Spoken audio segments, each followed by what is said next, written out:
Bible class എന്നുള്ള ഒരു ചിന്തയാണ് നാം പഠനം തുടങ്ങുന്നതെങ്കിലും രണ്ട് തരത്തിലുള്ള ബൈബിൾ പഠനങ്ങളാണ് ഉള്ളത്. ഒന്ന് ബൈബിൾ കോളേജ് സെറ്റപ്പിലെ ഒരു പഠനമുണ്ട്. അത് വിശദമായുള്ള പഠനമാണ്. വിഷയങ്ങളെ കീറി മുറിച്ച് വിശകലനം ചെയ്ത് പഠിക്കുന്ന പഠന രീതി. അത് നമുക്കിപ്പോൾ പ്രായോഗികമല്ല. എന്നാൽ ഇന്ന് ഒരു പ്രസംഗമല്ല. പ്രസംഗമാകുമ്പോൾ ചെറിയൊരു വിഷയത്തെ അല്ലെങ്കിൽ വലിയൊരു വിഷയത്തെ പെട്ടെന്ന് പറഞ്ഞു തീർക്കുന്ന, ജനത്തിന് മനസ്സിലാകുന്ന ഒരു ഭാഷയിൽ പറഞ്ഞ് ആശയ സംവാദം ചെയ്യുന്നതാണല്ലോ പ്രസംഗം, പ്രഭാഷണം. ബൈബിൾ ക്ലാസ് എന്ന് നമ്മൾ ഉദ്ദേശിക്കുന്നത് അല്പം കൂടെ വിശദമായി ചില കാര്യങ്ങളെ ഒരു വാക്യത്തിൽ നിന്നോ ഒരു അല്ലെങ്കിൽ ഒരു ഭാഗത്തു നിന്നോ ഒന്ന് വിശദമായിട്ട് ചില വിഷയങ്ങളെ അവതരിപ്പിക്കുക എന്നുള്ളതാണ്. നമ്മുടെ ആത്മീക ജീവിതത്തിന് പ്രയോജനപ്പെടണം കുറച്ച് അറിവ് എന്നുള്ളതല്ല. അതുകൊണ്ട് ഈ വിഷയത്തിൽ നിങ്ങളുടെ ശ്രദ്ധയെ ഞാൻ ക്ഷണിക്കുകയാണ്. ഇന്ന് ധാരാളം സമയം അനുവദിച്ചിട്ടുണ്ട്. വളരെ പ്രാർത്ഥനയോടെ ആയിരിക്കാം. ധാരാളം വാക്യങ്ങൾ വായിക്കത്തക്കവണ്ണം ആണ് ബൈബിൾ പഠനം ക്രമീകരിച്ചിരിക്കുന്നത്. കർത്താവിന്റെ ദാസിമാർ അത് നമ്മളെ സഹായിക്കും. അപ്പോൾ തന്നെ നിങ്ങളും തുറന്ന വേദപുസ്തകം കയ്യിൽ ഉണ്ടായിരിക്കണം എന്നുള്ളത് ബൈബിൾ പഠനത്തിന് ഏറ്റവും അത്യാവശ്യമായ കാര്യമാണ്. പ്രാർത്ഥനയോടെ നമുക്ക് ദിവസങ്ങളിലായിരിക്കാം. നമ്മള് പല വിഷയങ്ങൾ ഞാൻ എൻ്റെ മനസ്സിൽ കൂടെ കടന്നുപോയെങ്കിലും ദൈവസഭയെ അറിയിച്ചു. ദൈവസഭ എന്നോട് ആവശ്യപ്പെട്ടതും അതെനിക്ക് താല്പര്യമുള്ളതുമായ ഒരു വിഷയമാണ് ആത്മനിറവും അല്ലെങ്കിൽ ആത്മനിയന്ത്രിതമായ ജീവിതം, spirit filled and spirit control life.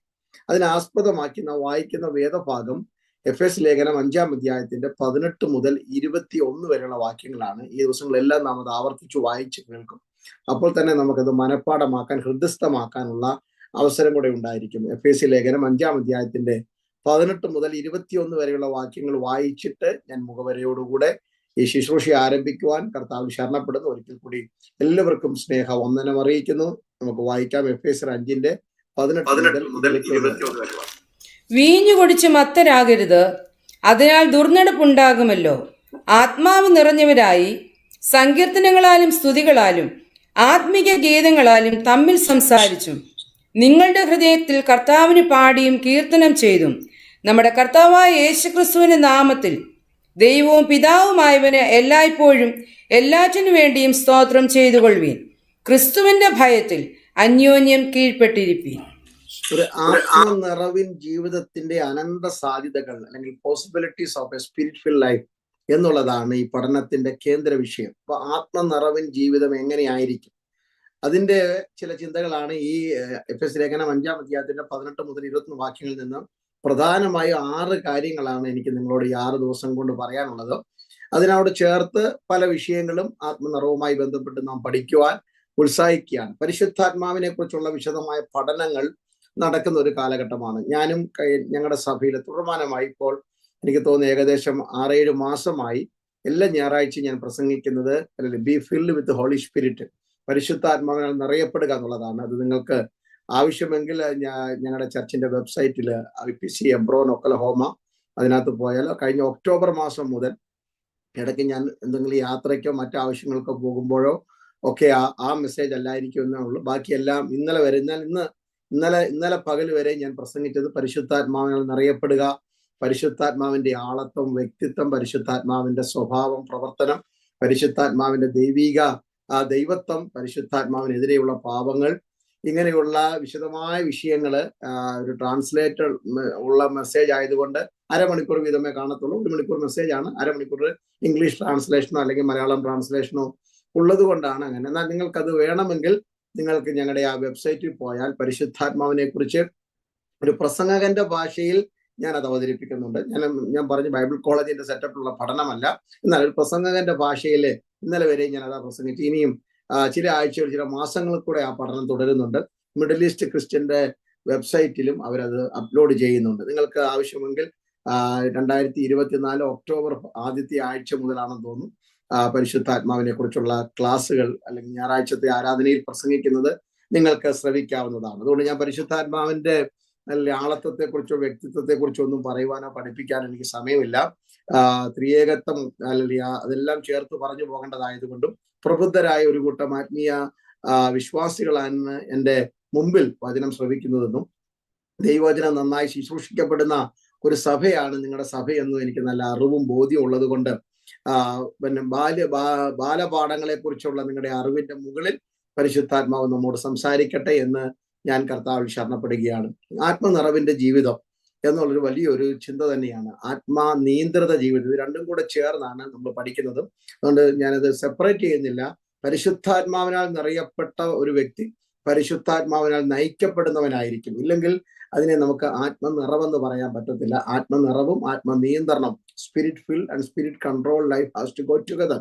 അങ്ങനെ ഒരുമിച്ച് പോകുമ്പോഴാണ് ആത്മനിറവ് കൊണ്ടുള്ള ഒരു ഉദ്ദേശം. സുവിശേഷങ്ങൾ, എഫേസ്യ ലേഖനത്തിലേക്ക് വരുമ്പോൾ സുവിശേഷങ്ങൾ യേശുവിന്റെ ജീവിതം, ശുശ്രൂഷയെ കുറിച്ചുള്ള അല്ലെങ്കിൽ പഠനങ്ങളാണ്. മത്തായി, മർക്കോസ്, ലൂക്കോസ്, യോഹന്നാൻ, 4 സുവിശേഷം എന്തിനാണെന്ന് പോലും ചോദ്യമുണ്ട്. ആവർത്തനമല്ലേ? എന്നാൽ യേശുവിന്റെ ജീവിതം, ശുശ്രൂഷയെ വീക്ഷണ കോണുകളിൽ നിന്നുകൊണ്ട് പരിശുദ്ധാത്മാവ് തന്നെ അവരെ പഠിപ്പിക്കുകയാണ്. അങ്ങനെ 4 സുവിശേഷം കൂടെ ചേർന്ന് വായിക്കുമ്പോഴാണ് നമുക്ക് യേശുവിന്റെ ജനനം, അല്ലെങ്കിൽ യേശുവിന്റെ ജീവിതം, ശുശ്രൂഷ, യേശുവിന്റെ മരണ പുനരുത്ഥാനങ്ങളെ കുറിച്ചുള്ള നല്ലൊരു ചിത്രം നമുക്ക് ലഭിക്കുന്നത്. അപ്പൊ യേശുവിന്റെ ഉപദേശം, ശുശ്രൂഷ എന്നതിനെ കുറിച്ചുള്ള ഒരു വലിയ പഠനമാണ് സുവിശേഷങ്ങൾ നമുക്ക് തരുന്നത്. അപ്പോൾ തന്നെ ദൈവത്തിന്റെ തിരുഹൃദയത്തിൽ അല്ലെങ്കിൽ അനാദി നിത്യത മുതൽ മറഞ്ഞു കിടന്നിരുന്ന ഒരു മർമ്മമായിരുന്നു വിശുദ്ധന്മാരുടെ ഒരു സംഘം, എക്ലീഷ്യ എന്ന് പറയുന്ന വിളിച്ചു വേർതിരിക്കപ്പെട്ട, ദൈവത്താൽ സ്നേഹിക്കപ്പെട്ട് പുത്രനായി സൂക്ഷിച്ചിരിക്കുന്ന അല്ലെങ്കിൽ വിളിക്കപ്പെട്ടവരുടെ ഒരു സംഘം. ആ സംഘത്തെ കുറിച്ചുള്ള പ്രഖ്യാപനം, ഡിക്ലറേഷൻ ഓഫ് ദ ചർച്ച് എന്ന് പറയുന്ന പ്രസിദ്ധമായ യേശുവിന്റെ അല്ലെങ്കിൽ ഫിലിപ്പിന്റെ കൈസരയിലുള്ള പ്രസംഗത്തിനകത്തുണ്ട്. ഞാൻ എൻ്റെ സഭയെ പണിയും. അല്ലെങ്കിൽ ഒരു പുതിയ അറിവായിരുന്നു. ആലയങ്ങൾ കണ്ട് മടുത്തു നിൽക്കുന്ന, ആലയത്തിന്റെ മനോഹരിത കണ്ട് അമ്പരന്ന് നിൽക്കുന്ന യഹൂദ സമൂഹത്തിനും ശിഷ്യഗണത്തിനും ഇതൊരു പുതിയ അറിവായിരുന്നു. ഞാൻ എൻ്റെ സഭയെ പണിയും, പാതാള ഗോപുരങ്ങൾ അതിനെ ജയിക്കുകയില്ല എന്നുള്ള. തുടർന്ന് അപ്പോസ്തല പ്രവൃത്തിയിലോട്ട് വരുമ്പോൾ ആ സഭയുടെ സ്ഥാപനമാണ് പരിശുദ്ധാത്മാവിന്റെ അല്ലെങ്കിൽ ആഗമനത്തോടു കൂടി ഉദ്ഘാടനം ചെയ്ത്, ഹല്ലേലൂയ, ഇനി ഒന്നും കൂടി എടുത്തു പറഞ്ഞു കഴിഞ്ഞാൽ യേശു നായകനായ, പരിശുദ്ധാത്മാവ് നടത്തിപ്പുകാരനായ ഹല്ലേലൂയ സഭ. നിങ്ങൾക്ക് ഇതിനകത്ത്, ഞാൻ ഈ പറയുന്നതിനകത്ത് എന്തെങ്കിലും സംശയങ്ങൾ ഉണ്ടെന്നുണ്ടെങ്കിൽ ഒരു മെസ്സേജ് അയച്ചു കഴിഞ്ഞാൽ അടുത്ത ക്ലാസ്സിലൊക്കെ ഞാൻ അതിന് മറുപടി പറയുവാൻ ഉത്സാഹിക്കുന്നതായിരിക്കും. അതുകൊണ്ട് എല്ലാം കേട്ടു പോകണമെന്നില്ല. ബെരോവയിലെ വിശ്വാസികളെ പോലെ പറയുന്നത് ഉള്ളത് തന്നെ എന്നും പരിശോധിക്കുവാനുള്ള അല്ലെങ്കിൽ തികഞ്ഞ സ്വാതന്ത്ര്യം കൂടെ കൽപ്പിച്ചുകൊണ്ടാണ് നമ്മുടെ ഈ ക്ലാസ്സുകൾ, പഠനം മുന്നോട്ട് കൊണ്ടുപോകുന്നത്. അപ്പോൾ അപ്പോസ്തല പ്രവൃത്തി, പരിശുദ്ധാത്മാവിനാൽ സ്ഥാപിക്കപ്പെടുന്ന ദൈവസഭ. ആ ദൈവസഭ യെരുശലേം മുതൽ ഹല്ലേലൂയ ഭൂലോകത്തിന്റെ അറ്റത്തോളം അതിവേഗം പടർന്ന്, ഏകദേശം 40-50 വർഷം കൊണ്ട് അതിവേഗം പടർന്ന് പന്തലിക്കുന്ന മനോഹര ഒരു കാഴ്ചയാണ് അപ്പോസ്തല പ്രവൃത്തി തരുന്ന ചരിത്രം എന്ന് പറയുന്നത്. സഭയുടെ ചരിത്രമാണ്. ഹല്ലേലൂയ, സഭയിൽ മുന്നിൽ നിന്നവരുടെ ചരിത്രമാണ്. സഭയ്ക്ക് വേണ്ടി ജീവൻ അർപ്പിച്ചവരുടെ ചരിത്രമാണ്. അങ്ങനെയാണ് ഒരു ചരിത്രം ചമച്ചു തന്നെയാണ് അപ്പോസ്തല പ്രവൃത്തി. ലേഖനങ്ങളിലേക്ക് വരുമ്പോൾ യേശുക്രിസ്തുവിനാൽ പ്രഖ്യാപിക്കപ്പെട്ട് പരിശുദ്ധാത്മാവിനാൽ സ്ഥാപിക്കപ്പെട്ട സഭയുടെ നടത്തിപ്പുകളെ കുറിച്ചാണ്. കൊരിന്ത്യ ലേഖനം തൊട്ട് അല്ലെങ്കിൽ റോമാലേഖനം തുടങ്ങി യൂദായുടെ ലേഖനം വരെ സഭയുടെ നടത്തിപ്പുകളാണ്, സഭയ്ക്കുള്ള ഉപദേശങ്ങളാണ്. യേശുക്രിസ്തുവിന്റെ പഠിപ്പിക്കലുകളും ഉപദേശങ്ങളും സഭ എങ്ങനെ അനുവർത്തിക്കണം, ക്രിസ്തുവാകുന്ന തലയോട് ചേർന്ന് യുക്തമായി സഭ എന്ന ശരീരം എങ്ങനെ മുന്നോട്ട് പോകണം എന്നതിന്റെ വ്യക്തമായ നിർദ്ദേശങ്ങളും പഠിപ്പിക്കലും, അല്ലെങ്കിൽ നമ്മുടെ ഭാഷയിൽ പറഞ്ഞാൽ ഒരു മാനുവലാണ്. How to operate a church, ദൈവസഭ എങ്ങനെ നടത്തിക്കൊണ്ട് പോകണം എന്നുള്ളതാണ് ലേഖനങ്ങളുടെ ഉദ്ദേശം. വെളിപ്പാട് പുസ്തകത്തിൽ സഭയുടെ ഭാവി എന്തായിരിക്കും, ഈ മണ്ണുകൊണ്ട് അവസാനിക്കാത്ത ഒരു ഭാവി ദൈവസഭയ്ക്കുണ്ട്, അല്ലെങ്കിൽ വിശുദ്ധന്മാരുടെ ഭാവി എന്താണ് എന്നുള്ളതാണ് വെളിപ്പാട് പുസ്തകത്തിന്റെ ഹല്ലേലൂയ മൊത്തത്തിലുള്ള കാഴ്ചപ്പാട്. ഇങ്ങനെയാണ് നമുക്ക് പുതിയ നിയമത്തിൽ ഒന്ന് വിശകലനം ചെയ്യാൻ പറ്റുന്നത്. ഞാൻ പറഞ്ഞല്ലോ, ബൈബിൾ കോളേജിലെ പഠനമല്ലാത്തത് കൊണ്ട് ഞാൻ ഇങ്ങനെ മനസ്സിലാകുന്ന, വിശ്വാസികൾക്ക് മനസ്സിലാകുന്ന ഒരു പ്രസംഗകന്റെ ഭാഷയിൽ പറയുന്നു എന്ന് മാത്രമേ ഉള്ളൂ. അങ്ങനെ വരുമ്പോൾ അങ്ങനെയുള്ള ലേഖനങ്ങളിൽ ഹല്ലേലൂയ ഒന്നാണ്. ഇന്ന ലേഖനം, പ്രത്യേക ലേഖനം എന്ന് ഞാൻ പറയില്ല ഒരിക്കലും. വേദപുസ്തകത്തിൽ ഉൽപ്പത്തി 1:1 മുതൽ വെളിപ്പാട് പുസ്തകം 22 അവസാനത്തെ വാക്യം വരെ ഒരുപോലെ പ്രാധാന്യവും പ്രാമുഖ്യവും ഉള്ളതാണെന്ന് വിശ്വസിക്കുകയും അങ്ങനെ പഠിപ്പിക്കുകയും ചെയ്യുന്ന ഒരു എളിയ ദൈവദാസനാണ് ഞാൻ. അതുകൊണ്ട് ഒന്നിനേക്കാൾ മെച്ചമല്ല. നമുക്ക് ഇഷ്ടമുള്ളത് കണ്ടേക്കാം, ഇഷ്ടമുള്ള വേദഭാഗങ്ങൾ കണ്ടേക്കാം, പുസ്തകം കണ്ടേക്കാം. എൻ്റെ ഹല്ലേലൂയ, ഞാൻ പുതിയ നിയമത്തിലാണ് പഠനങ്ങൾ കൂടുതൽ നടത്തിയിട്ടുള്ളതും അതിനകത്താണ് ഹല്ലേലൂയ ബിരുദങ്ങൾ എടുത്തിട്ടുള്ളതൊക്കെ. അതുകൊണ്ട് എനിക്ക് ഇച്ചിരി പുതിയ നിയമത്തിനോട്, വിശേഷാൽ പൗലോസിന്റെ ലേഖനങ്ങളോട്, കൊളൈൻ തിയോളജിയിലോട് എനിക്ക് ഇച്ചിരി താല്പര്യം കൂടുതലുള്ളത് കൊണ്ട് ഞാനത് കൂടുതൽ പഠിച്ചിട്ടുണ്ട്, അല്ലെ പഠിക്കാൻ സമയം കണ്ടെത്തിയിട്ടുണ്ടെന്നുള്ളത് ഒരു മറുവശം. അത് ഞങ്ങളുടെ പല ദൈവദാസന്മാർ ഓൾഡ് ടെസ്റ്റ്മെന്റിലാണ് അവർക്ക് PhD കാര്യങ്ങളും ഒക്കെ എടുത്തിട്ടുള്ളത്. അതുകൊണ്ട് അതിന്റെ അർത്ഥം മറ്റേത് ചെറുതാന്നല്ല ഈ പറഞ്ഞു വന്നത്, എല്ലാം ഒരുപോലെ ഉണ്ട് എന്നുള്ളതാണ്. എഫേസ്യ ലേഖനം അപ്പോസ്തലനായ പൗലോസിന്റെ കാരാഗ്രഹ ലേഖനമാണ്. കാരാഗ്രഹ ലേഖനങ്ങൾ രണ്ട് തരങ്ങളുണ്ട്. ഒന്ന് കാരാഗ്രഹത്തിനകത്ത് ബന്ധനസ്ഥനായിരിക്കുന്ന സമയത്ത് താൻ പറഞ്ഞു കൊടുത്ത് എഴുതിച്ച ലേഖനങ്ങളുമുണ്ട്, താൻ തന്നെ അല്ലെ കുറിച്ചു വെച്ച ലേഖനങ്ങളുമുണ്ട്. ഒന്നാം കാരാഗ്രഹ ലേഖനങ്ങളാണ് എഫേസ്യർ, ഫിലിപ്പിയർ, കൊലോസ്യർ, ഫിലോമോൻ എന്ന ലേഖനങ്ങൾ. അപ്പോസ്തലനായ പൗലോസ് റോമിലെത്തി അല്ലെ സ്വാതന്ത്ര്യത്തോടെ തടവിലായിരിക്കുന്ന ആ പ്രത്യേകം മനസ്സിലായി, വീട്ടു തടങ്കൽ എന്നൊക്കെ പറയും. അപ്പോസ്തലപ്രവൃത്തി 28-ാം അധ്യായത്തിന്റെ അവസാനം വരുമ്പോൾ അങ്ങനെ ഞങ്ങൾ റോമിലെത്തി കൂലിക്കെടുത്തിയ ഒരു വീട്ടിൽ 2 വർഷം താമസിച്ച് അല്ലെങ്കിൽ വിഘ്നം കൂടാതെ തന്റെ അടുക്കൽ വരുന്ന എല്ലാവരോടും പ്രാഗൽഭ്യത്തോടെ വചനം സംസാരിച്ചു പോന്നു എന്ന് നാം വായിക്കുന്നുണ്ട്. അപ്പോൾ ആ ഭാഗത്ത് പൗലോസ് ഒരു തുറന്ന ജയിലിലായിരുന്നു. തനിക്ക് തന്നെ സ്നേഹിതന്മാർക്ക് വന്ന് കാണുവാനുള്ള അവസരം തനിക്കുണ്ടായിരുന്നു. വിചാരണ തടവുകാരനാണ്, പക്ഷെ തടവുകാരനാണെങ്കിലും താൻ ബന്ധനസ്ഥനായിരുന്നില്ല, തനിക്ക് സ്വാതന്ത്ര്യം ഉണ്ടായിരുന്നു. അങ്ങനെ പുറത്തുപോയി അങ്ങനെ മിനിസ്ട്രി ഒന്നും ചെയ്യാൻ പറ്റത്തില്ല, പക്ഷെ തന്റെ അടുക്കൽ ആൾക്കാർക്ക് വരുവാനൊക്കെ ഉണ്ട്. ആ സമയത്ത് എഴുതിയ ലേഖനങ്ങളാണ് എഫേസ്യർ, ഫിലിപ്പിയർ, കൊലോസ്യർ എന്ന് വിശ്വസിക്കപ്പെടുന്നു. ഏകദേശം AD 60 മുതൽ 62, 63 കാലഘട്ടം വരെ എക്സാക്റ്റ് ആയിട്ടുള്ള ഒരു ടൈം ലൈനും നമുക്ക് അറിയത്തില്ല. ഇതെല്ലാം പുരാതന രേഖകൾ തരുന്ന വെളിച്ചങ്ങളിൽ നിന്നാണ്. ആധികാരികമായ എഴുത്തുകളൊന്നും നമുക്കില്ലാത്തത് കൊണ്ട് നമുക്ക് ഏകദേശം പ്രായമൊക്കെ വെച്ചാണ് നമ്മൾ ഈ പറയുന്നത്. അങ്ങനെ ആ കൂട്ടത്തിൽ എഴുതിയ ഒരു ലേഖനമാണ് എഫേസ് ലേഖനം. ഈ ഹൈ ക്രിസ്റ്റോളജി എന്നുള്ളതാണ് ഈ ലേഖനങ്ങളിലൊക്കെ നാം കാണുന്നത്. ക്രിസ്തുവിന്റെ ഔന്നത്യം, ദൈവമായ ക്രിസ്തുവിന്റെ, മനുഷ്യനായി വിളങ്ങിയ ക്രിസ്തുവിനെ കുറിച്ച് സുവിശേഷങ്ങൾ നമ്മളെ പഠിപ്പിക്കുമ്പോൾ ക്രിസ്തുവിന്റെ ദൈവത്വത്തിന്റെ ഔന്നത്യങ്ങളാണ് ലേഖനങ്ങൾ തരുന്ന ക്രിസ്റ്റോളജി. അതിനകത്തൊരു ഹൈ ക്രിസ്റ്റോളജിയാണ് എഫേസ് ലേഖനത്തിലും കൊലോസി ലേഖനത്തിലും ഒക്കെ നാം കാണുന്നത്. ഫിലിപ്പ് ലേഖനത്തിലും ഈ 3 ലേഖനത്തിലും ഹൈ ക്രിസ്റ്റോളജിയാണ് കാണുന്നത്. ദൈവം അവനെ ഏറ്റവും ഉയർത്തി സകല നാമത്തിനും മീതെയുള്ള നാമം നൽകി സകല മുഴങ്കാലും അവന്റെ മുമ്പിൽ മടങ്ങുമെന്ന് പറയുമ്പോൾ ക്രിസ്തുവിന്റെ വലിയ ഔന്നത്യമാണ്. കൊലോസി ലേഖനത്തിലും വാഴ്ചകൾക്കും അധികാരങ്ങൾക്കും കർത്തൃത്വങ്ങൾക്കും അവനെ തലയാക്കി വെച്ചു എന്ന് പറയുന്ന കൊലോസി ലേഖനത്തിലേതും എഫേസ് ലേഖനത്തില് മരണത്തെ അവനെ കീഴ്പ്പെടുത്തുവാൻ കഴിഞ്ഞില്ല, ദൈവം അവനെ ഏറ്റവും ഉയർത്തി എന്നുള്ളതും, ഫിലോമോന്റെ ലേഖനത്തിലേക്ക് വരുമ്പോൾ ദൈവസ്നേഹത്തിന്റെ ആഴമൊക്കെ വെളിപ്പെടുത്തി ക്രിസ്തുവിന്റെ ആ ഔന്നത്യം നമുക്ക് ഈ ലേഖനങ്ങളിൽ കൂടെ പഠന വിഷയമാക്കാം. നമ്മൾ ഇനി എഫേസ് ലേഖനത്തിലേക്ക് വരാൻ പോകുകയാണ്. പരിശുദ്ധാത്മാവിന്റെ പ്രവർത്തനം, the work of the Holy Spirit in a believer and a church is totally absolutely so evident in this letter. ഇതിനകത്ത് വളരെ വ്യക്തമായി എഫേസ് ലേഖനത്തിൽ നമുക്ക് ഒരു വിശ്വാസിയുടെ ജീവിതത്തിലും അല്ലെങ്കിൽ ഒരു സഭയുടെ നടത്തിപ്പിലും പരിശുദ്ധാത്മാവിന്റെ ഇടപെടലുകൾ, പരിശുദ്ധാത്മാവിന്റെ പ്രവർത്തനം, നമ്മുടെ പച്ച മലയാളത്തിൽ പറഞ്ഞാൽ പരിശുദ്ധാത്മാവിന്റെ കൈകടത്തിൽ കാണാൻ പറ്റും. ആത്മാവിലാണ് ജീവിതം നയിക്കപ്പെടേണ്ടത്, ആത്മാവിലാണ് സഭ നയിക്കപ്പെടേണ്ടത് എന്നതിന്റെ പ്രഥമ തെളിവുകൾ നമുക്ക് എഫേസ് ലേഖനത്തിൽ നിന്ന് ലഭിക്കുന്നുണ്ട്. അല്ലെങ്കിൽ എഫെസോസ് എന്ന പട്ടണത്തിൽ ഉണ്ടായിരുന്ന അർത്തമീസ് ദേവിയുടെ വിഗ്രഹങ്ങളും അതിന്റെ വാഴ്ചകളും അധികാരങ്ങളും മന്ത്രവാദങ്ങളും അതിനോട് ചേർന്ന് അല്ലെങ്കിൽ പോയിക്കൊണ്ടിരുന്ന വ്യാപാര കേന്ദ്രങ്ങളും ഒക്കെ ഉണ്ടായിരുന്ന ഒരു സ്ഥലത്തു നിന്നാണ് എഫേസിലെ അപ്പോസ്തലപ്രവൃത്തി 19-ാം അധ്യായത്തിൽ അപ്പോസ്തലനായ പൗലോസ് ആ സ്ഥലത്ത് വരികയും ആത്മാവിനാൽ അല്ലെങ്കിൽ ഒരു കൂട്ടം ആൾക്കാർ അല്ലെങ്കിൽ മുന്നോട്ട് വരുന്നു. 12 ശിഷ്യന്മാരെ അവിടെ വെച്ച് കാണുന്നു. അവർ യോഹന്നാന്റെ മാനസാന്തര സ്നാനം മാത്രം അറിഞ്ഞവരാണ്, പരിശുദ്ധാത്മാവ് എന്ന് കേട്ടിട്ട് പോലും ഇല്ലായിരുന്നു. പൗലോസ് അവരുടെ മേൽ കൈവെക്കുന്നു, പ്രാർത്ഥിക്കുന്നു, അവർ ആത്മനിറവിലാകുന്നു. അങ്ങനെ ഒരു സഭ അവിടെ സ്ഥാപിക്കപ്പെടുന്നു.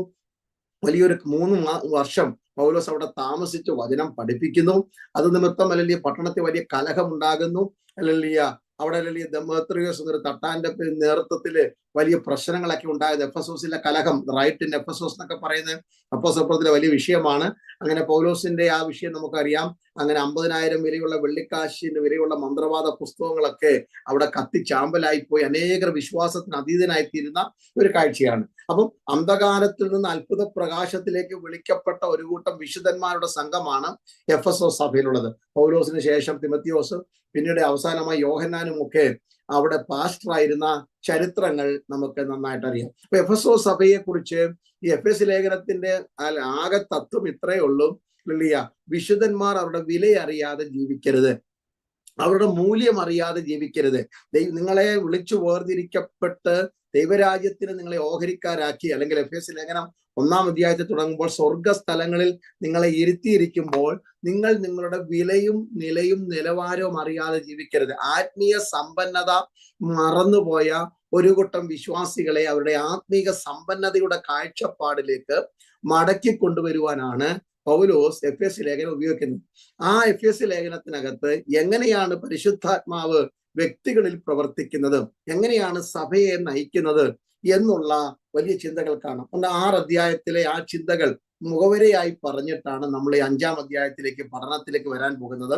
ആത്മാവ് നിറഞ്ഞവരായി നിങ്ങൾ എന്തൊക്കെ ചെയ്യണം, ആത്മാവ് നിറഞ്ഞവരായി നിങ്ങളുടെ ജീവിതം എങ്ങനെ നിയന്ത്രിക്കപ്പെടണം എന്നീ 6 ചിന്തകളെ ചുറ്റിപ്പറ്റിയാണ് നമ്മുടെ പഠനം മുന്നോട്ട് പോകുന്നതെങ്കിലും ഇന്ന് നാം മുഖവരയാണ് ചെയ്യുന്നത്. എഫെസ്യ ലേഖനത്തിലെ പരിശുദ്ധാത്മാവിന്റെ പ്രവർത്തനങ്ങൾ എന്തൊക്കെയാണെന്ന് നമുക്ക് ഓരോ അധ്യായത്തിൽ നിന്ന് പോകാം. 5-ാം അധ്യായം ഒഴിച്ച് ബാക്കി 5 അധ്യായങ്ങളാണ്. കാരണം 5-ാം അധ്യായത്തിന് ഈ പഠനം തുടരേണ്ടത് കൊണ്ട് 5-ാം അധ്യായത്തിലെ വാക്യം ഇനി നമ്മൾ വായിക്കില്ല. ബാക്കിയുള്ള 1, 2, 3, 4, 6 അധ്യായങ്ങളില് എന്താണ് പരിശുദ്ധാത്മാവ് ഒരു സഭയില് വിശ്വാസിയിൽ ചെയ്യുന്ന പ്രവർത്തനങ്ങൾ എന്ന് പറഞ്ഞിട്ട് നമുക്ക് നമ്മുടെ പഠനത്തിലേക്ക് പ്രവേശിക്കണം. അതുകൊണ്ട് മുഖവരയായി നാം എഫെസ്യ ലേഖനത്തിലെ അല്ലെങ്കിൽ ആരംഭ അധ്യായങ്ങളിലേക്ക് പോവുകയാണ്.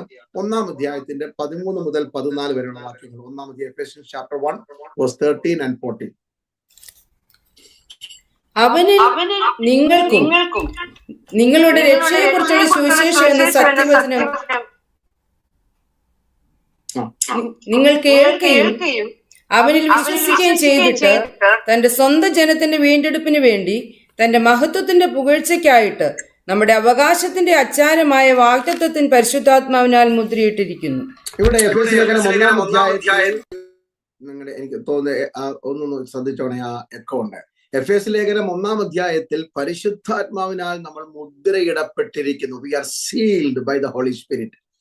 ആത്മാവിന്റെ മുദ്രയേറ്റവരാണ് വിശ്വാസ സമൂഹം എന്നുള്ള വെളിപ്പാടാണ് ഒന്നാമതായി പൗലോസ് കൈമാറുന്നത്. എന്താണ് ഈ മുദ്രയിടുക എന്ന് പറഞ്ഞാൽ നമുക്കറിയാം, സീൽ എന്നുള്ള അർത്ഥത്തിലാണ്. അവിടെ തന്നെ 14-ാം വാക്യത്തിൽ ഏണസ്റ്റ് എന്നൊരു വാക്ക്, അച്ചാരം കൂടെ ഉണ്ട്, ടോക്കൺ. ഇത് രണ്ടും കൂടെ ചേർന്നാണ് പരിശുദ്ധാത്മാവ് symbols of the Holy Spirit എന്ന പഠനം വരുമ്പോൾ അതിനകത്തുള്ളതാണ്. പരിശുദ്ധാത്മാവിനെ പലതിനോടും താരതമ്യപ്പെടുത്തിയിട്ടുണ്ട്. That doesn't mean that it is that, അതാണെന്നല്ല.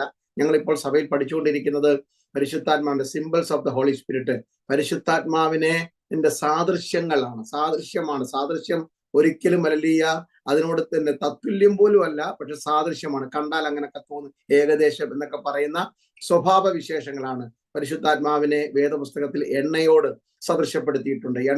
എണ്ണയെക്കുറിച്ച് ഞാൻ എന്നെക്കുറിച്ചൊന്നും എനിക്ക് പഠനം എടുക്കാൻ സമയം, ഞാൻ പറഞ്ഞല്ലോ, ഞങ്ങളുടെ വെബ്സൈറ്റിൽ പോകുക, നിങ്ങൾക്ക് വിശദമായിട്ട് അത് ഏകദേശം ഇപ്പോൾ തന്നെ 10-18 ക്ലാസ് ആയി നിങ്ങൾക്ക് കേൾക്കുവാൻ കഴിയും. പരിശുദ്ധാത്മാവിനെ വെള്ളത്തോട് സാദൃശ്യപ്പെടുത്തിയിട്ടുണ്ട്, പരിശുദ്ധാത്മാവിനെ കാറ്റിനോട്, പരിശുദ്ധാത്മാവിനെ തീയോട് തീ അല്ല, അത് ഇന്നലെ വ്യക്തമായി ഞാൻ സഭയിൽ പറഞ്ഞു. അഗ്നിസ്നാനം, അഗ്നി അഭിഷേകം എന്ന് പറയുന്നത് തെറ്റിദ്ധാരണയും തെറ്റായ പഠിപ്പിക്കലുകളുമാണ്.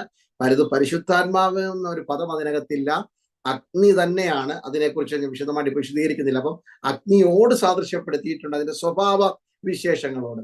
പിന്നീട് പരിശുദ്ധാത്മാവിനെ പ്രാവിനോട്, ഇവിടെ നാം മുദ്രയോട് അല്ലെങ്കിൽ അച്ചാരത്തോട്, മുദ്ര അതാണ് ഇവിടെ കാണുന്നത്. മുദ്ര എന്ന് പറഞ്ഞാൽ ഒരു കാര്യം ഉറപ്പാക്കുന്നതാണ്. സീൽ ചെയ്യുക, കവറിന് 2 അർത്ഥങ്ങളുണ്ട്.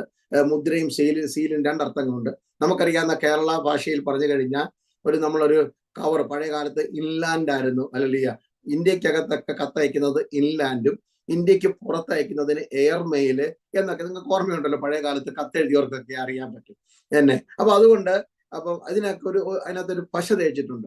നമ്മൾ കത്തെഴുതിയതിനു ശേഷം അത് അടയ്ക്കുന്നു, അതിനാണ് സീൽ എന്ന് പറയുന്നത്. മുദ്രയിടുക, അതൊരു സീൽ. രണ്ടാമതൊരു സീൽ എന്ന് പറഞ്ഞു കഴിഞ്ഞാൽ സ്വരൂപമുള്ള മുദ്ര. ഇപ്പൊ IPC എബനേസർ ദുബായ് ചർച്ചിന്റെ സീൽ എന്ന് പറഞ്ഞു കഴിഞ്ഞാൽ ഒരു കത്തെഴുതിയിട്ട് ദൈവദാസന് ഒപ്പിട്ടിട്ട് അടിയിൽ സീൽ വെക്കും. പണ്ട് കാലത്തുണ്ടായി, ഇപ്പം അതിന്റെയൊക്കെ ഉപയോഗം കുറഞ്ഞു വരുന്ന ഒരു കാലഘട്ടമാണ്. ഇന്നും കേരളത്തിലെ ഗവൺമെന്റ് സ്ഥാപനങ്ങളൊക്കെ സീലുണ്ട്, മറ്റു വിദേശ രാജ്യങ്ങളിലൊന്നും സീലുകൾക്കൊന്നും വലിയ വിലയൊന്നും ഇല്ലാത്ത കാലഘട്ടമാണ്. അപ്പം മുദ്ര, അതുകൊണ്ട് രണ്ടും ഓർക്കണം. ഒന്ന് സീല് ചെയ്യുക, അടയ്ക്കുക, ഉറപ്പാക്കുക എന്നുള്ള ഒരു അർത്ഥമുണ്ട്. 2 അല്ലെങ്കിൽ സ്വരൂപവും സാദൃശ്യവും പറഞ്ഞ് അവകാശമാക്കുക. ഇത് രണ്ടുമാണ് പരിശുദ്ധാത്മാവിന്റെ ഒരു പ്രവർത്തനമായിട്ട് ഇവിടെ നാം വായിച്ചത്. നിങ്ങളുടെ രക്ഷയെയും വീണ്ടെടുപ്പിനെയും നിങ്ങളുടെ ആത്മീയ അവകാശങ്ങളെയും പരിശുദ്ധാത്മാവിനാൽ മുദ്രയിട്ടിരിക്കുന്നു. 1-ാം അധ്യായത്തിന്റെ 4 മുതലുള്ള വാക്യങ്ങളില് സ്വർഗത്തിലെ സകല ആത്മീയ അനുഗ്രഹങ്ങളാലും ക്രിസ്തുവിൽ നിങ്ങളെ തിരഞ്ഞെടുത്തു, ദത്തെടുത്തു, നിങ്ങൾക്ക് പുത്രത്വം നൽകി. അത് ലോകസ്ഥാപനത്തിന് മുമ്പാണ്. അപ്പോസ്തലനായ പൗലോസിന് കിട്ടുന്ന വലിയൊരു വെളിപ്പാടാണ്. സ്തോത്രമല്ലേ. മോശ എന്ന ഭക്തന് കിട്ടുന്ന വെളിപ്പാട്, മോശ ദൈവത്തിന്റെ സ്നേഹിതനായിരുന്നു, ദൈവത്താൽ നേരിട്ട് വെളിപ്പാട് കിട്ടിയ മനുഷ്യനാണ്, ദൈവം മുഖാമുഖമായി സംസാരിച്ച ഭക്തനായ മനുഷ്യനായിരുന്നു.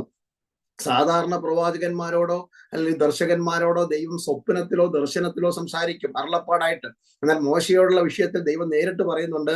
സംഖ്യാപുസ്തകം 12-ാം അധ്യായത്തിൽ തന്റെ സഹോദരിയായ മിരിയാമിനോടും അഹരോനോടും ദൈവം സാക്ഷ്യം പറയുന്നു, ഞാൻ സാധാരണ രീതിയിലല്ല മോശയോട് സംസാരിച്ചത്, അഭിമുഖമായിട്ടാണ് സംസാരിച്ചത്, നേരിട്ട് മുഖാമുഖം ഒരു സ്നേഹിതനോടെന്ന പോലെ ദൈവം സംസാരിച്ചു. അത് പുറപ്പാട് പുസ്തകം 33:11 നമ്മളത് വായിക്കുന്നുണ്ട്. അപ്പം മോശയ്ക്ക് കിട്ടിയ വെളിപ്പാട്, കാരണം സാധാരണ ഒരു മനുഷ്യന് കിട്ടിയ വെളിപ്പാടാണ് ആദിയിൽ ദൈവത്തിന്റെ സ്നേഹിതനായ മോശയുടെ ഹൃദയത്തിന്റെ മാംസപ്പലകയിൽ ദൈവം എഴുതി കൊടുത്തു, നീ എഴുതണം ഉൽപ്പത്തിയുടെ വിവരം ഇതാണെന്ന്. ഇങ്ങനെയാണ് ഞാൻ ഭൂമിയെ സൃഷ്ടിച്ചത്, ഇങ്ങനെയാണ് ഭൂമിയിൽ സസ്യങ്ങൾ ഉണ്ടായത്, ഇങ്ങനെയാണ് ഭൂമി വെള്ളത്തിൽ നിന്ന് കയറി വന്നത്, ഇതായിരുന്നു ഭൂമിയുടെ അവസ്ഥ, ഇങ്ങനെയാണ് ഞാൻ ഭൂമിയെ മാറ്റിയെടുത്തത്, വചനത്താൽ ഭൂമിക്കുണ്ടായ മാറ്റം ഇതാണ്, ഇത്യാദി വിഷയങ്ങളുടെ വെളിപ്പാട് കിട്ടുകയാണ്. അങ്ങനെയാണ് ആ ഭക്തനായ മനുഷ്യൻ തനിക്ക് മുമ്പ് 2500 വർഷം മുമ്പ് ജീവിച്ചിരുന്ന പിതാക്കന്മാരുടെ ചരിത്രം എഴുതാൻ തുടങ്ങിയത്. ആദം മുതൽ ചരിത്രം എഴുതാൻ തുടങ്ങിയാണ്. തന്റെ പിതാവായ അമ്രാമിന്റെയും യാക്കോബിന്റെയും ചരിത്രം വരെ തന്നെ കൊണ്ട് ദൈവം എഴുതിക്കണമെങ്കിൽ എത്രമാത്രം തന്റെ ബുദ്ധിയെ, മോശയെ ദൈവം ജ്ഞാനാത്മാവ് കൊണ്ട് നിറച്ചു. ദൈവം തനിക്ക് അസാധാരണ ബുദ്ധി കൊടുത്തു. വിക്കൻ എന്ന് പറഞ്ഞ് തന്റെ പരിമിതികളെ കുറിച്ച് സംസാരിക്കുന്ന ഒരു മനുഷ്യനെ നാവ് വളയ്ക്കുവാൻ കഴിയത്തില്ലെന്ന് പറഞ്ഞ് വിക്കനും തടിച്ച നാവുള്ളവനാണ്. ഇത് രണ്ടാണ്, സ്റ്റട്ടറിങ് ആൻഡ് സ്റ്റാമറിങ്. ഇത് രണ്ടും കൂടെ ചേർന്ന് പോകുന്ന വലിയ പാടാണ്. അതൊക്കെ വിശദീകരിക്കേണ്ട വിഷയങ്ങളാണ്. ഞാൻ മോശ, എനിക്ക് കഴിവില്ല, പ്രാപ്തിയില്ല, ഞാനിപ്പോൾ പ്രായം കുറെയൊക്കെ ആയി, 7-10 ഏറെയായാൽ 80 വയസ്സ് വരെ ഒക്കെയുള്ള പ്രായത്തിന്റെ ക്ഷീണങ്ങളൊക്കെ ഉണ്ട്. പക്ഷെ ദൈവം അവന്റെ കണ്ണുകൾക്ക് പ്രകാശം കൊടുത്തു. അതുകൊണ്ടാണ് തന്റെ മരണസമയത്തും പറയുന്നത്, മോശ 120 വയസ്സുള്ളവരായി നെബോ പർവ്വതത്തിൽ പിസ്കാ കൊടുമുടിയിൽ വെച്ച് തന്റെ വചനപ്രകാരം മരിച്ചു. അവന്റെ ദേഹബലം ക്ഷയിച്ചിരുന്നില്ല, കണ്ണ് മങ്ങിയിരുന്നില്ല. മോശയെ പോലെ ഒരു പ്രവാചകൻ പിന്നെ ഭൂമിയിൽ ഉണ്ടായിട്ടില്ല. ഇത്യാദി സാക്ഷിയൊക്കെ പ്രാപിച്ച മനുഷ്യന്റെ മനോമുകുരത്തെ ദൈവം പ്രകാശിപ്പിച്ച്, തന്റെ ബുദ്ധിയെ പ്രകാശിപ്പിച്ച്, അകക്കണ്ണ് തുറന്നിട്ട് താൻ പറഞ്ഞു, ആദിയിൽ ദൈവം ആകാശവും ഭൂമിയും സൃഷ്ടിച്ചു. അപ്പൊ മോശയ്ക്ക് കിട്ടിയ വെളിപ്പാട്, മോശ ചരിത്രത്തിന്റെ ആദിയിലേക്ക് നടന്നുപോയി, സൃഷ്ടിയുടെ ആരംഭത്തിലേക്ക് നടന്നുപോയി, ഏതൻ തോട്ടത്തിന്റെ അകത്തേക്ക് നടന്നുപോയി. അങ്ങനെ മോശയുടെ അകക്കണ്ണ് പ്രകാശിച്ച് കാതങ്ങൾക്കപ്പുറത്തേക്ക്, സഹസ്രാങ്ങൾക്കപ്പുറത്തേക്ക് സഞ്ചരിച്ചു. തനിക്ക് മുമ്പ് ജീവിച്ചിരുന്ന പിതാക്കന്മാരുടെ ചരിത്രം തനിക്ക് വെളിപ്പെട്ട് കിട്ടി. അബ്രഹാം എങ്ങനെയാണ് വന്നത്, ബസപ്പുത്തിയമ്മ വിട്ടത്, ഇസഹാക്കിന്റെ യാക്കോബിന്റെ ചരിത്രങ്ങൾ, യോസഫിന്റെ ചരിത്രങ്ങൾ, ഇത്യാദി ചരിത്രങ്ങളൊക്കെ തന്റെ മനോമുകുരത്തിൽ തമ്പുരാൻ വെളിപ്പെടുത്തി കൊടുത്തി ചരിത്രം തന്നെ കൊണ്ട് എഴുതിക്കുകയാണ്. അപ്പോൾ മോശയ്ക്ക് കിട്ടിയ വെളിപ്പാട് ആദിയിൽ, ഒരു മനുഷ്യന് കിട്ടാവുന്ന ഏറ്റവും വലിയ വെളിപ്പാട് അതായിരുന്നു ആദിയിൽ. എല്ലാറ്റിന്റെയും തുടക്കം ഇതാണ്. നിങ്ങൾ ഈ മണ്ണിലേക്ക് ജനിച്ചു എന്നതാണ് നിങ്ങളുടെ തുടക്കം. ഞാൻ 1970 മെയ് മാസം ഇന്ന ദിവസം ഇന്ന നാട്ടിൽ ഇന്ന മാതാപിതാക്കളാൽ ജനിച്ചു എന്നുള്ളതാണ് എന്റെ തുടക്കം. അതാണ് ഒരു ജീവചരിത്രമൊക്കെ എഴുതുമ്പോൾ തുടക്കം എന്നുള്ളത് ജനനത്തോടുകൂടിയാണ് ആരംഭിക്കുന്നത്. നീ അമ്മയുടെ ഉദരത്തിൽ വെച്ചും വേണേലും നമുക്ക് അതിനെക്കുറിച്ച് പറയാം. തുടക്കം അങ്ങനെയാകട്ടെ എന്ന് വെക്കാം, അല്ലെങ്കിൽ പിതാക്കന്മാരുടെ ചരിത്രം കുറച്ചായിക്കോട്ടെ, അതുവരെ ആയിക്കോട്ടെ. പക്ഷെ ഇതിനൊക്കെ ഒരു തുടക്കമുണ്ട്. എന്നാൽ പുതിയ നിയമത്തിലേക്ക് വരുമ്പോൾ അപ്പോസ്തലനായ പൗലോസിന് കാലസമ്പൂർണതയിൽ ദൈവം പരിശുദ്ധാത്മാവിൽ കൊടുത്ത വെളിപ്പാട് മോശയുടെ വെളിപ്പാടിന് അപ്പുറത്തേക്ക് പോയി. മോശയുടെ ചരിത്രത്തിൽ കിട്ടിയ ആദി എന്ന പദത്തിന് അപ്പുറത്തേക്ക് പോകുന്ന ഒരു വലിയ മർമ്മത്തിന്റെ വെളിപ്പാടാണ്. ആ മർമ്മം ഇതാണ് എഫെസ് ലേഖനത്തിൽ പറയുന്നത്. ഷിബു തോമസ് എന്ന ഞാൻ, അല്ലെങ്കിൽ ഷിബു മുളങ്കാട്ടിലെ പാസ്റ്റർ KY തോമസ്, എന്റെ മുമ്പിലിരിക്കുന്ന വിശുദ്ധ സമൂഹമേ, എന്നെ കേൾക്കുന്ന മാന്യ സഹോദരങ്ങളെ, നിങ്ങളെ കർത്താവ് തിരഞ്ഞെടുത്തത് എന്നാണെന്നത് ആദിയിലല്ല, അവിടെ പറയുന്നത് ലോകസ്ഥാപനത്തിന് മുമ്പ്. അതാണ് പൗലോസ്, ഉലക സ്ഥാപനത്തിന് മുമ്പ് നമ്മളെ ക്രിസ്തുവിൽ തിരഞ്ഞെടുത്തു. അർത്ഥാൽ നമ്മുടെ അപ്പനും അമ്മയും നമ്മെക്കുറിച്ച് അറിയുന്നതിന് മുമ്പ്, നമ്മുടെ കുടുംബം ഭൂമിയിൽ ഉണ്ടാകുന്നതിന് മുമ്പ്, അർത്ഥാൽ ഭൂമിയും ഭൂമണ്ഡലങ്ങളെയും ഉളവാകുന്നതിന് മുമ്പ്, ദൂതന്മാരെ സൃഷ്ടിക്കുന്നതിന് മുമ്പ്, സൂര്യചന്ദ്ര നക്ഷത്രാദികൾ കണ്ണും ചിമ്പി തിളങ്ങുന്നതിന് മുമ്പ്, ലോകത്തിൽ എന്തെങ്കിലും സൃഷ്ടി എന്ന് പറയുന്ന ഉൽപ്പത്തി തൊട്ട് ഇങ്ങോട്ടുള്ള ചരിത്രത്തിന് മുമ്പ് ഒരാദി ഉണ്ടായിരുന്നു.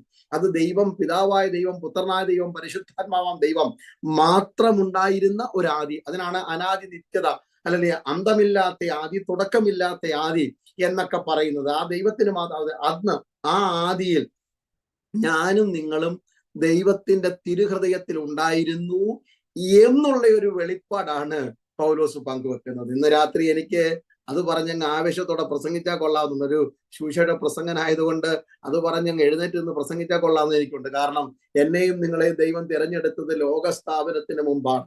അല്ലാതെ 25 വർഷം മുമ്പ് ഞാൻ യേശുവിനെ കർത്താവ് രക്ഷിതാവായി കണ്ടുമുട്ടിയപ്പോഴാണ് രക്ഷയുടെ സ്റ്റെപ്പിൽ ആദ്യത്തെ പടി ഞാൻ കയറിയത്. സത്യമാണ്. ഏതോ ഒരു കൺവെൻഷൻ വെച്ച് വചനം കേട്ടപ്പോൾ എൻ്റെ ഹൃദയം ദൈവത്തിന് കൊടുത്തു സന്തോഷം. അന്നാണ് ഞാൻ രക്ഷയുടെ സന്തോഷം നേരിട്ട് കണ്ടതല്ല. എൻ്റെ മാതാപിതാക്കൾ കർത്താവിനെ കണ്ടുമുട്ടി ഞാൻ പിറന്ന വീട്ടിൽ ആ ആത്മീയ അന്തരീക്ഷം ഉണ്ടായിരുന്നുകൊണ്ട് എനിക്കും ആ ആത്മീയ അന്തരീക്ഷത്തിൽ കൂടെ യേശുവിനെ കണ്ടുമുട്ടാൻ അവസരം ഉണ്ടായി. ഇന്നേക്ക് 54 വർഷം മുമ്പ് ഞാനും അങ്ങനെ രക്ഷയിലേക്ക് വന്നു എന്ന് എനിക്ക് വേണേൽ പറയാം. എൻ്റെ 9ാമത്തെ വയസ്സിൽ യേശുവിനെ ഹൃദയംഗമായി സ്വീകരിച്ചപ്പോൾ ഞാൻ രക്ഷിക്കപ്പെട്ട ദൈവപൈതലായി. പക്ഷേ വചനത്തിൽ കൂടെ പൗലോസ് എന്ന ദൈവദാസനിൽ പരിശുദ്ധാത്മ വെളിപ്പെടുത്തി കൊടുത്തു, നിന്റെ തിരഞ്ഞെടുപ്പ്, നിന്റെ ദത്തെടുപ്പ്, നിന്റെ പുത്രത്വം, വാത്സല്യത്താൽ ദൈവം നിന്നെ വീണ്ടെടുത്തത് ലോകസ്ഥാപനത്തിന് മുമ്പാണ്. ഉലക സ്ഥാപനത്തിന് മുമ്പ് ഉളവായ ഒരു അൻപാൽ തിരഞ്ഞെടുത്തെന്നെ തിരിഹിതം ചെയ്യുവാൻ. ഈ തിരിച്ചറിവാ ദൈവമക്കളെ നമ്മുടെ അകത്ത സന്തോഷം എന്ന് പറയുന്നു. ഇന്ന് രാത്രി വചനം കേൾക്കുന്ന ഭക്തന്മാരുടെ ഞാൻ ആത്മാവിൽ പറയട്ടെ, മനസ്സും അടുക്കുമ്പോൾ ക്ഷീണിക്കുമ്പോൾ ഒറ്റപ്പെട്ടെന്നും ഒറ്റിക്കൊടുക്കപ്പെട്ടെന്നും ആരും സഹായമില്ലെന്നും ഹൃദയത്തിലോ എപ്പോഴെങ്കിലും തോന്നലുണ്ടാകുമ്പോൾ ഓർത്താ മതി, ലോകത്തിൽ ഒന്നുമില്ലാതിരുന്നപ്പോൾ ദൈവത്തിന്റെ തിരുഹൃദയത്തിൽ ഞാനുണ്ടായിരുന്നു. ഞാൻ ഇടയ്ക്കിടയ്ക്ക് ഒന്നുകൂടെ എടുത്തു പറയുന്നു, പിതാവ് പുത്രൻ പരിശുദ്ധാത്മാവ് ഞാൻ. എല്ലാ ദൈവമക്കളും അതിനകത്ത് ഉൾപ്പെട്ടതാണ്. പിതാവ് പുത്രൻ പരിശുദ്ധാത്മാവും ഞാനും ഉണ്ടായിരുന്നു എന്ന വെളിപ്പാടാണ്. അത് കാലസമ്പൂർണത വന്നപ്പോൾ സമയാസമയങ്ങളിൽ ഇന്ന സ്ഥലത്തും ഇന്ന മാതാപിതാക്കളാൽ ജനിച്ചു, രക്ഷിക്കപ്പെടുവാൻ, സ്നാനപ്പെടുവാൻ, അഭിഷേകം പ്രാപിപ്പാൻ, ദൈവകൃപയിലാകുവാൻ, ശുശ്രൂഷയിലാകുവാൻ, ഒരു സഭയിലെ അംഗമായി തീരുവാൻ ഒക്കെ ഇന്ന് രാത്രിയിൽ നിങ്ങൾ ഇവിടുന്ന് വചനം പഠിക്കണമെന്നുള്ളത് ദൈവത്തിന്റെ തിരുഹൃദയത്തിൽ എഴുതി വെച്ച പദ്ധതിയാണ്. അത് കേൾക്കുമ്പോഴാണ് നിങ്ങളുടെ അവകാശങ്ങളുടെ മേലുള്ള പരിശുദ്ധാത്മാവിന്റെ മുദ്ര നിങ്ങൾ അറിയേണ്ടത്. അതുകൊണ്ടാണ് ശത്രു വിചാരിച്ചാലൊന്നും, യേശു പറഞ്ഞല്ലോ, ഞാൻ എൻ്റെ സഭയെ പണിയും, പാതാള ഗോപുരങ്ങൾ അതിനെ ജയിക്കത്തില്ല. കാരണം എന്താ ദൈവമക്കളെ? പാതാള ഗോപുരങ്ങൾക്ക് ജയിക്കുവാൻ കഴിയാത്ത രീതിയിൽ പദ്ധതികൾ തമ്പുരാൻ പണ്ടേ ഒരുക്കി വെച്ചിരുന്നു. അങ്ങനെയാണെങ്കിൽ എന്റെയും നിങ്ങളുടെയും കാലഗതികൾ ദൈവം എഴുതി വെച്ചിട്ടുണ്ട്. എത്ര നാൾ നമ്മൾ ഈ മണ്ണിൽ ജീവിച്ചിരിക്കണം, ഏത് ദിവസമായിരിക്കും നാം ഈ മണ്ണ് വിട്ടു പോകുന്നത്, നമ്മുടെ കുടുംബം എന്തായിരിക്കണം, നീ എൻ്റെ പ്രകൃതി അറിയുന്നു, നമ്മുടെ സ്വഭാവം എന്തായിരിക്കും, നമ്മുടെ നേച്ചർ, നമ്മുടെ ഫ്രെയിം, എനിക്ക് എന്ത് നീളം വേണം, നിറം വേണം, ഹല്ലേലൂയ, എൻ്റെ ആയുസിന്റെ നീളം എന്താണ്, എൻ്റെ കുടുംബം എന്തായിരിക്കും, കുഞ്ഞുങ്ങൾ എന്തായിരിക്കും, ഇതൊക്കെ ഞാൻ വിശ്വസിക്കുന്നു തമ്പുരാന്റെ പുസ്തകത്തിൽ ഇതൊക്കെ എഴുതി വെച്ചിട്ടുണ്ടായിരുന്നു. അത് സമയാസമയങ്ങളിൽ ദൈവം വെളിപ്പെടുത്തി നമ്മുടെ കണ്ണിന് മുമ്പിൽ കൊണ്ടുവരുന്നു. നമ്മുടെ സകല അവകാശങ്ങളെയും മുദ്രയിട്ടിരിക്കുന്നത്, all our spiritual blessings are sealed by the Holy Spirit. പരിശുദ്ധാത്മാവിലാണ് നമ്മുടെ അവകാശങ്ങളെ മുദ്രയിട്ടിരിക്കുന്നതാണ് നാം 1-ാം അധ്യായത്തിൽ പഠിക്കുന്നത്. ആ അവകാശങ്ങളാണ് സ്വർഗത്തിലെ സകല ആത്മീയ അനുഗ്രഹം. നമ്മുടെ അനുഗ്രഹങ്ങളൊന്നും മണ്ണുമായിട്ട് ബന്ധപ്പെട്ടതല്ല ദൈവമക്കളെ. അനുഗ്രഹം എന്ന് പറയുമ്പോൾ മണ്ണിലോട്ട് നമ്മൾ പെട്ടെന്ന് നോക്കും. വീടിന്റെ വലിപ്പവും കാറിന്റെ വിലയും അല്ലെങ്കിൽ വയലിന്റെ വിസ്തൃതിയും ഇരിക്കുന്ന കസേരയുടെ മഹത്വം ചുറ്റുമുള്ള ആൾക്കാരുടെ എണ്ണം ഒക്കെ നോക്കിയിട്ടാണ് നാം മഹത്വം അനുഗ്രഹം എന്ന് പറയുന്നത്.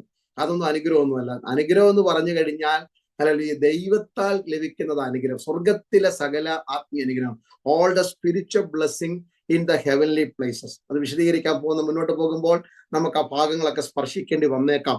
അപ്പൊ ആത്മീയ അനുഗ്രഹങ്ങളാണ്, അല്ലാതെ ഈ മണ്ണിലെ അനുഗ്രഹങ്ങൾ അത് അനുഗ്രഹമാണ്. നന്മയെന്ന് വിളിച്ചു അതിനെ, നിങ്ങൾ കുഴപ്പമൊന്നുമില്ല. ഗുഡ്നസ് എന്നുള്ള ബ്ലെസ്സിങ്ങിനെക്കാട്ടി കൂടുതൽ നന്മയെന്നാണ്. നീ അപ്പോൾ തന്നെയും പറയണം, നീ ഒഴികെ എനിക്കൊരു നന്മയില്ല എന്നും കൂടെ പറയാൻ ഒരു ധൈര്യം ഉണ്ടായിരിക്കണം. അപ്പോൾ തന്നെ ചേർത്തോണം, ഞാൻ ആകുന്നത് കൃപയാലാകുന്നു. കർത്താവെ, അങ്ങ് ഒഴികെ എനിക്കൊരു നന്മയുമില്ല, നീ അങ്ങ് ഇല്ലാതെ കൃപയില്ലാതെ എനിക്കൊരു ജീവിതവും ഇല്ല. ഈ ഒരു ഏറ്റുപറച്ചിലും കൂടെ ഉണ്ടായെങ്കിൽ നന്നായിരുന്നു. അപ്പോൾ നോക്കണം, നമ്മുടെ എല്ലാ അനുഗ്രഹങ്ങളും, ഈ മണ്ണിലെ അനുഗ്രഹങ്ങൾ അനുഗ്രഹം അല്ലെന്ന് ഞാൻ പറഞ്ഞില്ല, നന്മകളാണ് ദൈവം തന്നത്. ഒരു ഭക്തനെ സംബന്ധിച്ച് കയ്യിലുള്ള ഒരു പൈസ പോലും ദൈവത്താൽ അംഗീകരിക്കപ്പെട്ടതാണ്. ദൈവം അറിയാത്തതൊന്നും നമ്മുടെ കയ്യിൽ വരാനും പാടില്ല. അതൊക്കെ ദൈവത്തിന്റെ വചനത്തിന്റെ സത്യമാണ്. നമ്മുടെ അക്കൗണ്ടിലെ മണി, നമ്മുടെ ലോകത്തിലെ ഫേസ്ബുക്കിൽ ഞാൻ നേരം വെളുത്താൽ വൈകുന്നേരം വരെ ആൾക്കാർ എന്തെല്ലാമാണ് ഷെയർ ചെയ്യുന്നത്, പോസ്റ്റ് ചെയ്യുന്നത്, എവിടൊക്കെ പോയി, എന്ത് ഭക്ഷണം കഴിച്ചു, ബർത്ത്ഡേ, വെഡിങ് ആനിവേഴ്സറി, അല്ലെങ്കിൽ എന്തെല്ലാം കാര്യങ്ങളാണ്. വീടിന്റെ വലിപ്പവും കാണിക്കാറുണ്ട്, പലതും കാണിക്കാറുണ്ട്, എല്ലാം ഫേസ്ബുക്കിലുണ്ടല്ലോ. നല്ല കാര്യം, അതിനെ തെറ്റായിട്ടൊന്നും കാണിക്കുന്നില്ല. അതിന് മറുവശമുണ്ട്, അത് വിശദീകരിച്ച് നിങ്ങളെ ആരും ബുദ്ധിമുട്ടിക്കുന്നുമില്ല. പക്ഷേ ഇന്ന് വരെ ഞാൻ കണ്ടിട്ടില്ല ആരും ബാങ്കിലെ സേവിങ് അക്കൗണ്ടിന്റെയും അല്ലെങ്കിൽ നിങ്ങളുടെ റിക്കറിങ് അക്കൗണ്ടോ നിങ്ങളുടെ ഒരു അക്കൗണ്ടിൽ ഇന്ന് രാവിലെ എൻ്റെ അക്കൗണ്ടിൽ ഇത്ര പൈസ ഉണ്ട് എന്ന് പറഞ്ഞുകൊണ്ട് ആരും ഇതുവരെ ഫേസ്ബുക്ക് പോസ്റ്റ് ചെയ്ത് കണ്ടിട്ടില്ല. എൻ്റെ അർത്ഥം, എൻ്റെ ഭാഷ പറഞ്ഞ 4 പേരോട് പറയാൻ കൊള്ളാവുന്ന ഒരു സാധനമല്ല. ഇതുകൊണ്ടാണല്ലോ നിങ്ങൾ വെളിപ്പെടുത്താത്തത്. ബാക്കി എന്തെല്ലാം കഴിച്ച ആഹാരം, ഒരു നേരത്തെ മാത്രം ആയുസുള്ള ആഹാരം വരെ നിങ്ങൾ 4 പേരോട് പറയും. പോയ സ്ഥലം പറയുന്നുണ്ട്, വീട്ടിൽ വന്നവരുടെ പേരും അഡ്രസ്സും പറയുന്നുണ്ട്. എന്തിനാ പറയുന്നത്? ശുശ്രൂഷയിൽ രക്ഷിക്കപ്പെട്ടവരുടെ എണ്ണം പറയുന്നു, സ്ഥാനപ്പെട്ടവരുടെ പിക്ചറിടുന്നു.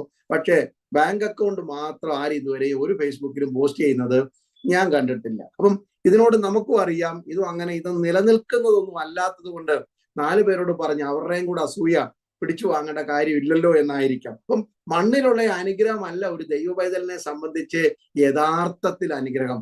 ദൈവപൈതലിനെ സംബന്ധിച്ച് ഈ അനുഗ്രഹം സ്വർഗീയ അനുഗ്രഹമാണ്. ആത്മസന്തോഷം, സമാധാനം, ദിവ്യ സ്നേഹം, തമ്പുരാൻ ചൊരിഞ്ഞു തന്ന ദൈവകൃപ ഇത്യാദി കാര്യങ്ങളാണ് ഒരു ദൈവപൈതലിന്റെ അനുഗ്രഹം. നമ്മുടെ ആത്മീയ അനുഗ്രഹങ്ങൾ, സ്വർഗത്തിലെ സകല ആത്മീയ അനുഗ്രഹങ്ങളാലും നമ്മളെ ക്രിസ്തുവിൽ അനുഗ്രഹിച്ചിരിക്കുന്നു എന്നാണ് പറഞ്ഞിരിക്കുന്നത്. ആ അനുഗ്രഹം നഷ്ടപ്പെട്ടു പോകാതെ മുദ്രയിട്ടിരിക്കുന്നത് പരിശുദ്ധാത്മാവിലാണ്. ആത്മാവ് എന്ന അച്ചാരം ടോക്കൺ തന്നിട്ട്, അല്ലെങ്കിൽ കുഞ്ഞ് ഇതങ്ങോട്ട് പിടിച്ചു, ഇതും കൊണ്ട് വേണം നിന്റെ അനുഗ്രഹം കാണാൻ. You have to see all your spiritual blessing through the eyes of the Holy Spirit. പരിശുദ്ധാത്മാവ് എങ്ങനെ ഇതിനെ വീക്ഷിക്കുന്നു അതുപോലെ വേണം കാണാൻ. അതുകൊണ്ടാണ് അതിനെ സമാധാനം എന്ന് വിളിക്കാതെ ദൈവമക്കളുടെ സമാധാനത്തിനെ ദിവ്യ സമാധാനം, അല്ലെ ദിവ്യ സന്തോഷം, എല്ലാം സ്വർഗീയമാണ്. സ്വർഗം ചേർത്ത് വെച്ച് പറയണം, ബാക്കിയെല്ലാം മണ്ണിലുള്ളതാണ്. സ്വർഗ സന്തോഷത്താൽ, സ്വർഗീയ സമാധാനത്താൽ, സ്വർഗീയ പ്രത്യാശയാൽ, സ്വർഗീയ അനുഗ്രഹങ്ങൾ എന്ന സ്വർഗത്തിന്റെ ഗന്ധമുള്ള, സ്വർഗത്തിൽ വേരുള്ള അനുഗ്രഹങ്ങളാണ് ഒരു ദൈവ പൈതൽ എന്ന നിലയിൽ നമുക്ക് ലഭിച്ചിരിക്കുന്നത്. സ്വർഗത്തിലെ സകല ആത്മീയ അനുഗ്രഹങ്ങളാലും നിങ്ങളെ ക്രിസ്തുവിൽ അനുഗ്രഹിച്ചിരിക്കുന്നു. അതിക്രമങ്ങളാലും പാപങ്ങളാലും മരിച്ച നമ്മളെ ആ അനുഗ്രഹമാണ് ദൈവം നമുക്ക്, അല്ലെങ്കിൽ ഈ സ്വർഗീയ അനുഗ്രഹം വീണ്ടെടുപ്പ് തന്നത്. പൊന്നിനും വെള്ളിക്കും വിലയേറിയ രത്നങ്ങൾക്കും സാധ്യമല്ലാതിരുന്ന മനുഷ്യന്റെ വീണ്ടെടുപ്പ്, ഏദൻ പറുദീസയിൽ നിന്ന് പുറത്താക്കപ്പെട്ട മനുഷ്യനൊരു തിരിച്ചൊരു പറുദീസ പ്രവേശനമില്ല. മിന്നിത്തിരിയുന്ന വാളുമായി കെരൂബുകൾ കാവൽ നിൽക്കുന്നതിന്റെ അവിടെ പകച്ചു നിന്ന് പോയ മനുഷ്യന് തിരിച്ചൊരു പറുദീസ പ്രവേശനം, തിരിച്ചൊരു വീണ്ടെടുപ്പ് ഒരുക്കി തന്ന യേശുവിന്റെ രക്തം, ആ രക്തത്താൽ നമുക്ക് സാധ്യമായ വീണ്ടെടുപ്പ്, ഇതൊക്കെ എന്നും നമ്മളെ മുദ്രയിട്ട് നമ്മുടെ മനസ്സിനകത്ത്, അയ്യോ എന്റെ രക്ഷ നഷ്ടപ്പെട്ടോ, അയ്യോ ഞാനല്ലല്ലോ ഈ മണ്ണിൽ എനിക്ക് ഒരു വിലയില്ലല്ലോ എന്നൊക്കെ പറയുമ്പോൾ ആത്മാവ് അച്ചാരം തരും. ഓടി വന്നിട്ട് ഒരു ടോക്കൺ തന്നിട്ട് പറയും, അല്ലെങ്കിൽ നമ്മളൊരു നിങ്ങളൊരു ഹോസ്പിറ്റലിൽ പോയി നിൽക്കുകയാണ്, ഒരു ടോക്കൺ എടുക്കുമ്പോൾ ആ ടോക്കൺ കാണുമ്പോൾ നിങ്ങൾക്കറിയാം, അല്ലെങ്കിൽ എനിക്കൊരു ഇവിടെ ഒരു ഡോക്ടറെ കാണാൻ എനിക്കൊരു സാവകാശം ലഭിച്ചിട്ടുണ്ട്. ബാങ്കിൽ ചെല്ലുമ്പോൾ നിങ്ങൾക്കൊരു ടോക്കൺ തരുന്നു പണ്ട് കാലങ്ങളിൽ, അപ്പോൾ അറിയാം എന്റെ ഊഴം അടുത്തതുണ്ട്. അങ്ങനെ ഓരോ സ്ഥലത്ത് നിങ്ങൾക്കൊരു ടോക്കൺ, ഒരു അഡ്വാൻസ്, അല്ലെങ്കിൽ നിങ്ങളൊരു സ്ഥലം വാങ്ങുമ്പോൾ അഡ്വാൻസ് കൊടുക്കുമ്പോൾ നിങ്ങൾ ഉറപ്പാക്കുന്നു ഞാൻ വാങ്ങാൻ പോകുന്ന, ലഭിക്കാൻ പോകുന്നതിന്റെ ഒരു സൂചന, ഒരു പ്രീ ടേസ്റ്റ്, ഒരു മുൻ രുചി എൻ്റെ കയ്യിലുണ്ട് എന്ന് പറയുന്ന പോലെ സ്വർഗത്തിലുള്ള സകല അനുഗ്രഹങ്ങളുടെയും ക്രിസ്തുവിലുള്ള സകല അവകാശങ്ങളുടെയും ഒരു പ്രീ ടേസ്റ്റ്, ഒരു ടോക്കൺ നമ്മുടെ കൈ തന്നിട്ട് പറയും, നിങ്ങൾ നിത്യത്തിൽ അനുഭവിക്കാൻ പോകുന്ന സന്തോഷത്തിന്റെ പ്രാരംഭം ഇതാണ് കുഞ്ഞ്, ഇതിന്റെ സൂചന ഇതാണ് എന്ന് പറയുന്ന, അല്ലെങ്കിൽ ഒന്നും കൂടെ പഴയ നിയമത്തിന്റെ ഭാഷയിൽ മനസ്സിലാക്കി പറഞ്ഞാൽ, കനാൻ ദേശത്ത് കാല് കുത്തുന്നതിന് മുമ്പ് പാലും തേനും ഒഴുകുന്ന കനാൻ ദേശം, കുഴിക്കാത്ത കിണറും നട്ടുണ്ടാക്കാത്ത തോട്ടവും ഒക്കെ വെക്കാത്ത വീടും എന്നൊക്കെ പറഞ്ഞ് വലിയ ആവേശത്തോടെ പോകുന്ന ജനത്തിന് അത് എന്താണെന്ന് അറിയാൻ ഒരു അവസരം ദൈവം കൊടുത്തു. ഇസ്രായേൽ ഗോത്രത്തിലെ 12 ഗോത്രത്തിൽ നിന്നും ഓരോരുത്തരെ തിരഞ്ഞെടുത്തിട്ട് അവരെ കനാൻ ദേശത്തേക്ക് അയക്കുകയും അവർ 40 ദിവസം കനാൻ ദേശം ഉറ്റുനോക്കുകയും തിരിച്ച് യോശുവയുടെയും കാലേബിന്റെയും ഒക്കെ നേതൃത്വത്തിൽ 12 ഗോത്രക്കാരും 10 പേര് എഗനിസ്റ്റായിട്ട് സംസാരിച്ചെങ്കിലും അവർ മാതളപ്പഴവും അത്തിയും മുന്തിരിയും ഒലിവും എസ്കോൾ താഴ്വരയിൽ നിന്ന് മുന്തിരിക്കൊല തണ്ടിന്മേൽ വെച്ച് കെട്ടി തോളി ചുമന്നുകൊണ്ടൊക്കെ കൊണ്ടുവന്നിട്ട് ഇസ്രായേൽ ഗോത്രത്തിന്റെ മുമ്പിൽ കൊണ്ടുവച്ചപ്പോൾ ജനത്തിന് മനസ്സിലായി, ഇതാണ് എന്റെ സാമ്പ്. ഇവർ ഈ 12 പേര് കൊണ്ടുവന്നത് ഇങ്ങനാണെങ്കിൽ അവിടെ എന്തായിരിക്കും, അവിടെ മല്ലന്മാരോട് ഞങ്ങൾ പോകത്തില്ലെന്നൊക്കെ പറഞ്ഞ് വഴക്കുണ്ടെങ്കിലും കനാൻ ദേശത്തിന്റെ അല്ലെങ്കിൽ ഒരു ലുക്ക് എങ്ങനായിരിക്കും. നിങ്ങളൊരു വീട് വാങ്ങുന്നതിന് മുമ്പ് അതിന്റെ ഒരു 3D പിക്ചർ നിങ്ങളുടെ മുമ്പിൽ ഒരു ബിൽഡറോ ഡെവലപ്പറോ തരുന്നത് പോലെ തന്നെ നിങ്ങൾക്ക് ഒരു പിക്ചർ കാണാൻ പറ്റുന്നു. അതുപോലാണ് പരിശുദ്ധാത്മാവ്. എന്താണ് സ്വർഗം, സ്വർഗസ്ഥലങ്ങളിലെ സന്തോഷം എന്താണ്, സ്വർഗീയ ആരാധനയുടെ സാമ്പിൾ എന്താണ്, ദൈവദൂതന്മാരുടെ സാന്നിധ്യത്തിൽ അവിടെ ഉള്ളത് എന്താണ്, ക്രിസ്തുവിന്റെ പ്രകാശം എന്താണ്, ഇതൊക്കെ ആ പ്രീ ടേസ്റ്റ് സ്വർഗീയ അനുഗ്രഹങ്ങൾ അത് നിങ്ങൾക്ക് തന്നിട്ട് മനസ്സിൽ നിന്ന് അത് മാറിപ്പോകാതെ. ചില വിഷയങ്ങളൊക്കെ നമ്മുടെ ജീവിതത്തിൽ ഉണ്ടായാൽ എൻ്റെ മനസ്സിൽ നിന്ന് അങ്ങോട്ട് മാറുന്നില്ല, എൻ്റെ കണ്ണിൽ നിന്ന് അങ്ങോട്ട് മാറുന്നില്ല, ആ കാഴ്ച എൻ്റെ മുമ്പിൽ നിന്ന് മാറുന്നില്ല എന്ന് പറയുന്ന പോലെ രക്ഷിക്കപ്പെട്ട ദൈവപൈതലിന്റെ അകത്ത് വീണ്ടെടുപ്പിന്റെ സന്തോഷം, രക്ഷയുടെ സന്തോഷം, അല്ലെങ്കിൽ ഞാൻ ദൈവ പൈതലാണ്, പുത്രത്വത്തിന്റെ ആ സന്തോഷം, അല്ലെങ്കിൽ നമ്മുടെ ആ ദൈവിക വാത്സല്യം, ആ സന്തോഷം ഒക്കെ മാറാതെ മുദ്ര വെക്കുന്നതാണ് പരിശുദ്ധാത്മാവ്. ഞാൻ ഈ പറഞ്ഞ ഭാഗം നിങ്ങൾക്ക് ഏകദേശം മനസ്സിലായെന്ന് വിശ്വസിക്കുന്നു. നമ്മുടെ സ്വർഗീയ അനുഗ്രഹങ്ങൾ, ആത്മീയ അനുഗ്രഹങ്ങൾ നമ്മുടെ ഹൃദയത്തിന്റെ മാംസപ്പലകയിൽ നിന്ന് ഒരു വെള്ളത്തിനും ഒരു കാറ്റിനും ഒരു പ്രതികൂലത്തിനും പ്രതിസന്ധികൾക്കും രോഗങ്ങൾക്കും ദുഃഖങ്ങൾക്കും നിന്ദകൾക്കും അപമാനങ്ങൾക്കും മായ്ച്ചു കളയുവാൻ കഴിയാതെ മുദ്രയിട്ട് ഉറപ്പിക്കുന്നത് പരിശുദ്ധാത്മാവാണ്. സ്തോത്രം. അപ്പൊ 1-ാം അധ്യായത്തിന്റെ പരിശുദ്ധാത്മാവിന്റെ പ്രവർത്തനം ഞാൻ വിശദീകരിച്ചു. എനിക്ക് പറയണമെന്നുണ്ട്, ഞാൻ പറഞ്ഞു നമ്മുടെ സമയബന്ധിതമാണല്ലോ. 2 എഫേസ്യ ലേഖനം 2-ാം അധ്യായത്തിലേക്ക് പോകാം. 2-ാം അധ്യായത്തിൽ പരിശുദ്ധാത്മാവിന്റെ പ്രവർത്തനം നമുക്ക് കാണാം. 2-ാം അധ്യായത്തിന്റെ ചാപ്റ്റർ 2 വേഴ്സ് 22, 2-ന്റെ 22-ാമത്തെ വാക്യം. അവനിൽ നിങ്ങളെയും വായിച്ചു. ദൈവത്തിന്റെ നിവാസമാകേണ്ടതിന് ആത്മാവിനാൽ ഒന്നിച്ച് പണിതു വരുന്നു. ദൈവത്തിന്റെ ആത്മാവിന്റെ നിവാസമായി, ഒരു കെട്ടിടമായി, എ ഹോളി ടെമ്പിളായി നമ്മളെ ഒന്നിച്ചു പണിയുന്നത്. Spirit of the Lord is building us together as A compact building. Hallelujah. അടർത്തി മാറ്റുവാൻ കഴിയാത്ത ഒരു കെട്ടിടമായി നമ്മെ ഒരുമിച്ച് പണിയുന്നത് ദൈവത്തിന്റെ പരിശുദ്ധാത്മാവാണ്. വിവിധ ഭാഷകളില്, വിവിധ സഭയിൽ, വിവിധ സ്ഥലങ്ങളിൽ ജനിച്ചു വളർന്നപ്പെട്ട, വിവിധ സംസ്കാരത്തിൽ, കേരളത്തില്, കർണാടകത്തില്, മഹാരാഷ്ട്രയില്, മേഘാലയയില്, മിസോറമില്, ആസാമില്, രാജസ്ഥാനില്, മഹാരാഷ്ട്രയില്, ഡൽഹിയിലൊക്കെ വളർന്ന ഒരു സംസ്കാരങ്ങളായിരിക്കാം. നമ്മുടെ കുഞ്ഞുങ്ങൾ അല്ലെങ്കിൽ നിങ്ങളുടെ ആ നാട്ടിൽ ജനിച്ചവരായിരിക്കാം. പക്ഷെ ഒരു സഭയിലേക്ക് വരുമ്പോൾ, ദൈവത്തെ ആരാധിക്കുമ്പോൾ നമ്മളെ ഒറ്റ കെട്ടിടമാക്കി, ഒരു യുക്തമുള്ള കെട്ടിടമാക്കി നമ്മളെ ആത്മാവിൽ പണിയുന്നത് പരിശുദ്ധാത്മാവാണ്. അപ്പൊ അത് നോക്കണം, ശ്രദ്ധിക്കണം. അപ്പം ആത്മാവിലാണ് നമ്മെ പരിശുദ്ധാത്മാവ് പണിതെടുക്കുന്നത്. പരിശുദ്ധാത്മാവ് അഭിപ്രായ വ്യത്യാസങ്ങൾ കണ്ടേക്കാം, അതില്ലാത്ത കാണത്തില്ല. ലോകത്തിൽ അങ്ങനെ ആരെങ്കിലും പറഞ്ഞിട്ടുണ്ടെങ്കിൽ അത് പോഷന്മാരാണ്. അഭിപ്രായ വ്യത്യാസം കാണും. കാരണം നമുക്കൊരു ബിൽറ്റ് ഇൻ ക്യാരക്ടറാണ് സ്വന്തമായ അഭിപ്രായം. മനുഷ്യനെ ദൈവം സൃഷ്ടിച്ചത് തന്നെ വിൽ പവറോട് കൂടിയാണ്, വിചാര വികാരങ്ങളോട് കൂടിയാണ്. മൃഗങ്ങൾക്കില്ലാത്ത, മറ്റ് സൃഷ്ടികൾക്കില്ലാത്ത ഒരു പ്രത്യേകതയാണ് ചിന്തിപ്പാനും ചരിക്കാനും ചലിക്കാനും ഒക്കെയുള്ള കഴിവെന്ന് പറയുന്നത്. നമുക്ക് അതിനുള്ള ഒരു കഴിവ് ദൈവം തന്നിട്ടുണ്ട്. നമുക്ക് വിവേചന വരം കൂടെ ദൈവം തന്നിട്ടുണ്ട്. അത് ആത്മാവിനോട്, നമ്മൾ അവസാനം പഠിക്കുന്നതാണ്, ആത്മാവിനോട് അത് ചേർത്ത് വെക്കുമ്പോഴാണ് ദൈവഹിതത്തിലേക്ക് നാം എത്തുന്നത്. നമുക്ക് ജഡപ്രകാരം, ജഡത്തോട് ചേർന്ന് നമ്മുടെ ചിന്തകളെയും, ദേഹിയെ ദേഹത്തോട് ചേർന്ന് കെട്ടിവെക്കാം, ദേഹിയെ ആത്മാവിനോട് ചേർന്നും കെട്ടിവെക്കാം. ഇങ്ങനെയാണ് അതിന്റെ പഠനം പോകേണ്ടത്. അപ്പൊ നിങ്ങൾക്ക് ഒരു ഏകദേശം മനസ്സിലാക്കുക. The more I tie up my soul with the flesh. അങ്ങനെ ചെയ്യുമ്പോഴാണ് ഈ ലോകത്തിലെ ചിന്ത, അത് മരണം, റോമാലേഖനത്തിലുണ്ട്. ഇനി ആത്മാവിന്റെ ചിന്ത വരുന്നത് നമ്മുടെ ഉള്ളിലുള്ള ആത്മാവിനോട് നമ്മുടെ അല്ലെങ്കിൽ ദേഹിയെ കെട്ടിവെക്കുമ്പോൾ പരിശുദ്ധാത്മാവ്, നമുക്കത് പഠിക്കുമ്പോൾ അത് മനസ്സിലാകും എങ്ങനെയാണ് ആ കണക്ഷൻ ക്ലിയർ ആയി വരുന്നത്. അപ്പൊ ഇവിടെ പറഞ്ഞു വരുന്നത് നമ്മുടെ സ്വഭാവ രീതികളൊക്കെ പലരാണ്, എന്നാൽ നമ്മൾ ഒരുമിച്ച് ഒരു കെട്ടിടമായി, അല്ലെങ്കിൽ ഈ കല്ലും ഇരുമ്പും സിമെന്റും ചുണ്ണാമ്പും അങ്ങനെ എല്ലാ മെറ്റീരിയലും കൊണ്ടുവരും. പക്ഷെ നമ്മൾ അതിനെ വിളിക്കുന്നത് കെട്ടിടം എന്നാണ്. ആണ്ട് ഒരു സിമെന്റ് കോട്ട എന്നല്ല വിളിക്കുന്നത്, ആണ്ട് ഒരു തടിമുറി എന്നല്ല വിളിക്കുന്നത്, കെട്ടിടം എന്ന് വിളിക്കുന്നത്. എന്തുകൊണ്ടാണ്? Using the different material but it is build together, compact ചെയ്തിട്ട് മൊത്തം ഒന്ന് പ്ലാസ്റ്റർ ചെയ്ത് പെയിന്റ് അടിച്ചിട്ട് നല്ല, നമ്മൾ അങ്ങോട്ട് പറയുന്നത് പിന്നെ ഒരു വഴിക്ക് പോകത്തില്ലേ, വെള്ള പെയിന്റ് ഉള്ള ഒരു വീട് അവിടെ കണ്ടോന്നു, വെള്ള പെയിന്റ് ഉണ്ട്. പക്ഷെ ആ വെള്ള പെയിന്റിന്റെ ബലത്തിലല്ല വീട് നിൽക്കുന്നത്. അതിന് നല്ല അടിസ്ഥാനമുണ്ട്, അതിനകത്ത് നല്ല പില്ലറുണ്ട്, അതിൽ നല്ല ഇഷ്ടിക വെച്ച് കെട്ടിയിട്ടുണ്ട്, സിമെന്റ് കൊണ്ട് ചേർത്തിട്ടുണ്ട്, സിമെന്റ് പൂശിയിട്ടുണ്ട്, ഇരുമ്പുണ്ട്, അതിനകത്ത് എല്ലാം ഉണ്ട്. പക്ഷെ പുറമേ കാണുന്നത് വെള്ള പെയിന്റ് ഉള്ള കെട്ടിടം. ഇത് തന്നെയാണ് വിവിധ സ്വഭാവങ്ങള്, വിവിധ രീതികള്, വിവിധ ഇഷ്ടങ്ങള് ഉള്ള മനുഷ്യരെ ഒറ്റക്കുടക്കീഴിൽ കൊണ്ടുവന്നിട്ട് അതിന്റെ ഏകദേശ ഒരു രൂപമാണ് നമ്മൾ 1 കൊരിന്ത്യർ 10-ാം അധ്യായത്തിൽ പറയുന്നത്. അവരെല്ലാവരും ഹല്ലേലൂയ മേഘത്തിൽ സഞ്ചരിച്ചു, ആത്മാവിൽ അവരെ ഒന്നിച്ചു തന്നെ ഒരേ മേഘത്തിൻ കീഴിൽ അവർ സഞ്ചരിച്ചു, ഒരേ ആത്മീയ ആഹാരം കഴിച്ചു, ഒരേ ആത്മീയ പാറയും, എല്ലാം ആത്മീയ ആഹാരം, ആത്മീയ ഇതെല്ലാം പരിശുദ്ധാത്മാവിന്റെ കൊടക്കീഴിലേക്ക് കൊണ്ടുവരികയാണ്. അപ്പൊ നമ്മളെ ഒന്നിച്ചു, ഇന്ന ഒരു കുടുംബമാണെങ്കിലും ഭാര്യ, ഭർത്താവ്, മക്കൾ, മരുമക്കൾ, കൊച്ചുമക്കൾ, കുടുംബത്തിലുള്ള ബന്ധങ്ങൾ, സഹോദരങ്ങൾ, രക്തബന്ധങ്ങൾ, ചാർച്ചക്കാർ, സഭയ്ക്കകത്ത് വന്നാൽ സാഹോദര്യ ബന്ധം, ഇതെല്ലാം കൂടെ ഒരുമിച്ച് ദൈവസാന്നിധ്യം ഇറങ്ങുന്ന കെട്ടിടമാക്കി മാറ്റുന്നത്. I am not talking about the church building, I am talking about the church building എന്നൊരു കോൺസെപ്റ്റേ എന്റെ മനസ്സിനകത്തില്ല. ചർച്ച്, സഭ എന്ന് പറഞ്ഞാൽ നമ്മളാണ്, നിങ്ങളാണ് സഭ. യു ആർ ചർച്ച് എന്നാണ് അറിയപ്പെടുന്നത്. അപ്പം ആ സഭയെ ആക്കി മാറ്റിയത്, വിവിധ കുടുംബത്തിലും വിവിധ ഭാഷയിലും വിവിധ സംസ്കാരത്തിലും ഒക്കെ പിറന്ന നമുക്ക് ഒരു ടേസ്റ്റ് തന്നത്, ഒരു പാട്ട് പാടുമ്പോൾ ഒരേ ആത്മാവിലേക്ക് നമ്മളെ കൊണ്ടെത്തുന്നത്, വചനത്തിന്റെ മുമ്പാകെ വിനയപ്പെടുത്തുന്നത് പരിശുദ്ധാത്മാവിന്റെ പ്രവർത്തനമാണ്. അവനാൽ ഒരു ഗ്രഹമായി ഒന്നിച്ചു പണിയുന്നു. നമുക്ക് മനസ്സിലാകുന്നുണ്ടായിരിക്കും അല്ലെ? വിവിധ മെറ്റീരിയൽ കളക്ട് ചെയ്തുകൊണ്ട് വന്നിട്ട് പരിശുദ്ധാത്മാവ് സഭയിലും വീട്ടിലും പ്രവർത്തിക്കുന്ന അങ്ങനാണ്.